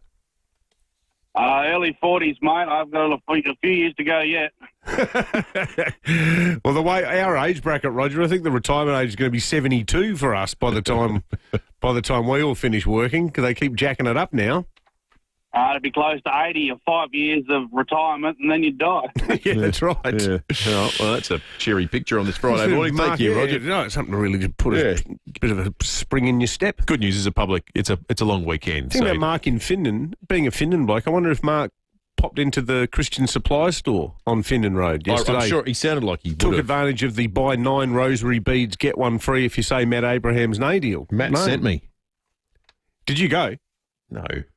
Just saying. Oh, I thought you said Matt sent you. No, that's what you say. Yes, so Matt right. sent me. Exactly. No, I didn't know. I don't know. I'm fully stocked on rosary beads. Who wins the toaster? Let's give the toaster to Kirsty from Prospect. Yep. And Mark and Rog, they get the Wallace cinema passes, the family passes to get along to the films. Big thanks to Smeg. We love them, and Debney Distributors, and also Wallace Cinemas doing such a wonderful job. Speaking of giving, the last few weeks we've been trying to get people to listen on the 5AA player. Well, lots of people who already do, but we thought we'd give it a little bit of a zhuzh, a bit of incentive with the help of our good friends at Longview, where we had an opportunity for a 2-night stay, a complimentary bottle of wine on arrival, and a premium wine tasting and couples massage. Like, talk about the weekend experience to end all weekend experiences. Well, we've got a winner. The winner is Ben from Glenelg. Congratulations to Ben from Glenelg. Lucy will be calling you a little bit later to collect your getaway at Longview Vineyard, all for listening on the 5AA Player app. Congratulations to you, Ben. Indulge in award-winning wines and luxurious spa accommodation and exclusive experiences at Longview Vineyard. It is a very convenient, easy way to listen, and you can win prizes in the process too, the 5AA Player. Well worth your time. What about this for a text? I'm worried that it's actually serious. Isn't saying you hate Pommy cricketers literally racist hate speech? But you laughed. Is that a snowflake that texted in? That person, they should take us to the Human Rights Commission. And we can subpoena all sorts of people, like Piers Morgan, for example. Yes. He seems to be in on the joke. Yes. See, that text, the world's that's one of those texts that was sent by people that they say they're proponents of free speech and hate wokeness, but yet they end up becoming the wokest police going around. That's right. I always find those ones weird. What about the story Sam Maiden, Adelaide journalist who's now the chief political reporter for News.com? She wrote this amazing piece yesterday. She got invited to this student journalism conference in Sydney and said, yeah, I'll do that, because she used to edit on me, the student paper at Adelaide Uni. So she agreed 3 months ago. The organisers of the conference sent her a message 2 days ago saying, actually, it's come to our attention that, and on the basis of nothing, because Sam hasn't actually written anything about this. I think it's on account of the media organisation that she actually works for, but they've said we're uncomfortable. We're reaching out to tell you that we're uncomfortable about some of your views on the apartheid state, the Israeli apartheid state in Gaza. So because we're trying to create a safe space where everyone is in agreement about these things, you can't come. Why hold a conference where you pull together a group of people who agree about absolutely everything? Well, they don't want to be challenged. It's hard to hear wrong sometimes. Yeah, it's amazing. The great thing is that David Marr, who was a mad lefty and a great guy, David Marr, when he hosted Media Watch, he was excellent. Not like that new bloke that got 1.5 foot ears, but the David Marr period, golden era for Media Watch. Fairfax lifer, he's meant to be speaking at it as well. So he found out that Sam's not invited, so he sent them a letter going, I've heard that in a major affront to free speech, you have deplatformed Samantha Maiden from your student journalism conference. I am now deplatforming myself. I am not going to come. Oh, well done. Of all the places on earth, a student newspaper at a university should be the absolute sort of fulcrum of the free exchange of ideas. And you snowflakes have come down and said, we're only inviting people who we agree with, so I'm not coming. Good on him. What a joke.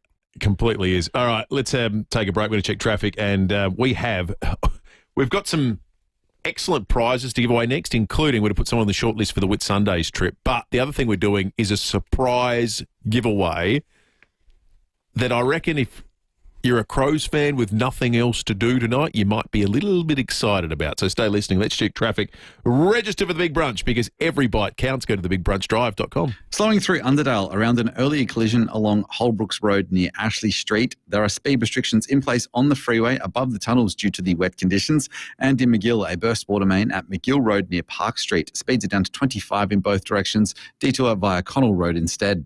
The King Living mid-year sale ends soon. Save up to 50% on selected Australian-designed award-winning furniture. Hurry, sale ends soon. Shop online or visit a King Living showroom today. Adelaide's most accurate traffic on 5AA. For 50 years, Sterling Homes has set the standard. As we mark our 50th anniversary, we invite you to share your dream with us. To celebrate, we're giving you $15,000 in luxury upgrades your way at no extra cost. Choose from reverse cycle air conditioning, stone bench tops, solar panels and more. Plus, we're including 2.7 metre high ceilings. It's your home built your way because at Sterling Homes, your home. Find your nearest display home location at sterlinghomes.com.au. T's and C's apply. Hi, I'm Lynn Andrews. For over 50 years, the Lynn Andrews team have made it easy for landlords to manage residential and commercial property. From single homes to multiple commercial holdings, our passion for property investment means we have a great deal of knowledge. How to do it safely and properly, matching the right tenant with the right property every time. We're here to help you. Visit lynnandrews.com.au. Now, Will, you wouldn't put your shoes on before you put your pants on, and apparently women don't apply their lippy before their foundation, but at Lifestyles Lonsdale, it's best to do the last thing first, i.e. pick your tiles. That's right. Lifestyles has every size, every style, all at prices that mean you don't have to compromise. Let the tile you love inspire the design of your bathroom or kitchen. So if you're renovating, looking for inspiration, or maybe you're a tradie just trying to get the job done, there's over 60 years of experience in the Lifestyles team, so you can trust their expert service and advice. Whether you're becoming an empty nester or simply want to update your home to add value, do the last bit first and start with your tiles. For designer tiles at warehouse prices, choose Lifestyles Lonsdale. Some milk on our shelves travels further than you do on holiday. Not milk from FIVEAA Milk Company. Our milk is proudly homegrown, home bottled and delivered straight from the rolling paddocks of South Australia's Fleurieu Peninsula. Freshness isn't a buzzword for us. We live and breathe it 24 hours a day. When you buy from FIVEAA Milk Company, you're supporting our incredible farming families and doing SA proud. Look for Fleurieu Milk Company in your supermarket. Hyundai end of financial year sale is on now. Jump into the Tucson from $39,990 drive away at your participating Hyundai dealer. David Penberthy and Will Goodings, 5AA Breakfast. All right, it's time for clue number 3 for our Whitsunday Islands giveaway. Now, the way we play this is we have 3 clues over the course of the morning, and you get put on a short list to win a trip. Thanks to Jetstar, just 3 hours you can get there in, and accommodation. Some of the wonderful experiences Lucy had, like the jet skiing, lolling about in the Barrier Reef all day, snorkeling on the Great Barrier Reef. All right, so clue number 3 is this: to get on the short list, to be the third person we put on the short list. It's the largest inhabited island of the 74 Whitsunday Islands. The largest inhabited island of the 74 Whitsunday Islands. I'm really going to bone up on my Whitsunday knowledge. I know nothing about this part of Australia. Every single clue I've just been sitting going, no. Oh, really? No. I actually think the first clue today gave it away, but maybe not. Not for me.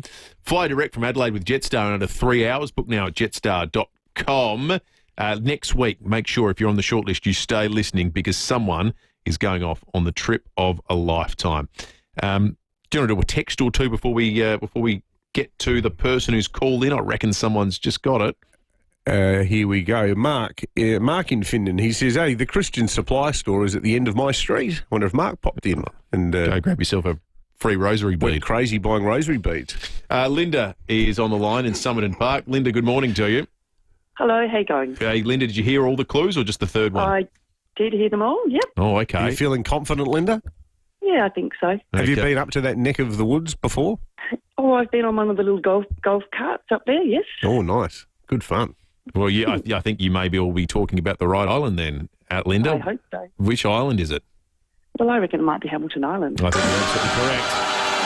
Excellent. Well done, Linda. Thank you. There are no cars at this place, hence Linda driving around in a golf cart. One of the Beatles had an influence here, and it's the largest inhabited island of the 74 Whitsunday Island. So Linda joins the shortlist to be drawn out next week. If you're on a golf cart, you're always having fun, aren't you? And you have to drive around on a golf cart on the island. Yeah, like there's no scenario whereby being on a golf cart is a bad time. Absolutely. George Harrison had a house there. That's right. He had an island in Fiji as well, I think. It must have been fun being George Harrison. He started Handmade Films, which made Life of Brian. That was his movie production company. He's an incredibly creative bloke. Should we give away an Olga's meat tray with the best cevapcicis going round? They've been around since 1978, won multiple awards. We love Olga's Fine Foods. We had a lot of great entries, obviously, with the lure of the Olga's cevapcici and all of their other tasty treats proving irresistible. We are going to give it to Ange in Two Wells for his nomination of Wayne Carey and the North Melbourne Football Club. Pretty spectacular. We talk about breakups. The Elon Musk Donald Trump one just continues to develop at the moment. The back and forth on Twitter, and the share price of Tesla went down 14% in trading as they were exchanging barbs over Truth Social and Twitter. It's interesting. Both of them own social media sites. And it's amazing because it's like this clash of the titans. They're both very, very similar people. So headstrong, so dogmatic. And you sort of wonder, like, a lot of people say, oh, Musk's a conservative. He's a right-winger. I sort of think Musk's actually like a no-winger. He's more like a sort of anarcho-libertarian who basically believes that government doesn't exist. But he's also so ego-driven and now, I think, probably driven by vengeance. You can imagine a scenario where Musk either finds or seeks out or creates a centrist, low-spending, gun-owning Southern Democrat and says, I'm going to do everything I can to get you elected. He's got a poll running on his Twitter page at the moment asking, would Americans, should someone, I mean, I guess it's him in the context of the question, start a new party that appeals to what he describes as the 80% of Americans who are sick of the two major parties over there. He's like Ross Perot on steroids. Exactly right. With more money. Well, he might. More money. For now. He's got, for now, yeah. Let's see how the share price finishes later today. Hey, the last thing we've got to do today, we thought this would be a nice way to round out the week as we head into the long weekend. We have Crows bunker tickets to give away to the game tonight. One of the games of the season we're expecting. Adelaide-Brisbane, top four clash. Tickets to the Crows bunker are about as good as they get. We want to see an Adelaide fan go along. Get calling right now, 8223 0055. You'll enjoy seeing the footy that way. It is a wonderful way to experience it, and it should be a great game tonight. And we want to reward one of our listeners who stuck with us over the course of the 3 hours this morning. So get calling now, 8223 0055. And speaking of our listeners, really looking forward to catching up tonight with you all at the Beer and Barbecue Festival. We've got a good solid session lined up from 6 till 8. The bands kick in after that with Custard and Wolfmother playing. The footy is going to be up on the big screen. The beer will be flowing. The meat will be slowly cooked. It is going to be a sensational night. So let's all kick back. Wear your beanies. I mean, it's a craft beer sort of event, so you've got to go full shovel beard, lumberjacket, boots. Oh, yeah. You know, fit the sort of, He-Man cliche. I'm going to be trying to do that myself. I haven't got the facial hair ready, sadly, but... You might buy it tonight. I'll put my mind to it. Might be able to come up with something by about 5 o'clock. That's all from us. Stick around. Graham Goodings is next. Have a wonderful long weekend. We'll catch you Tuesday. Coming up next on 5AA, the stories that matter to Adelaide with 5AA Mornings. Get involved in the conversation. Call 8223 0000. Listen in crisp, clear, digital sound. Tune in with the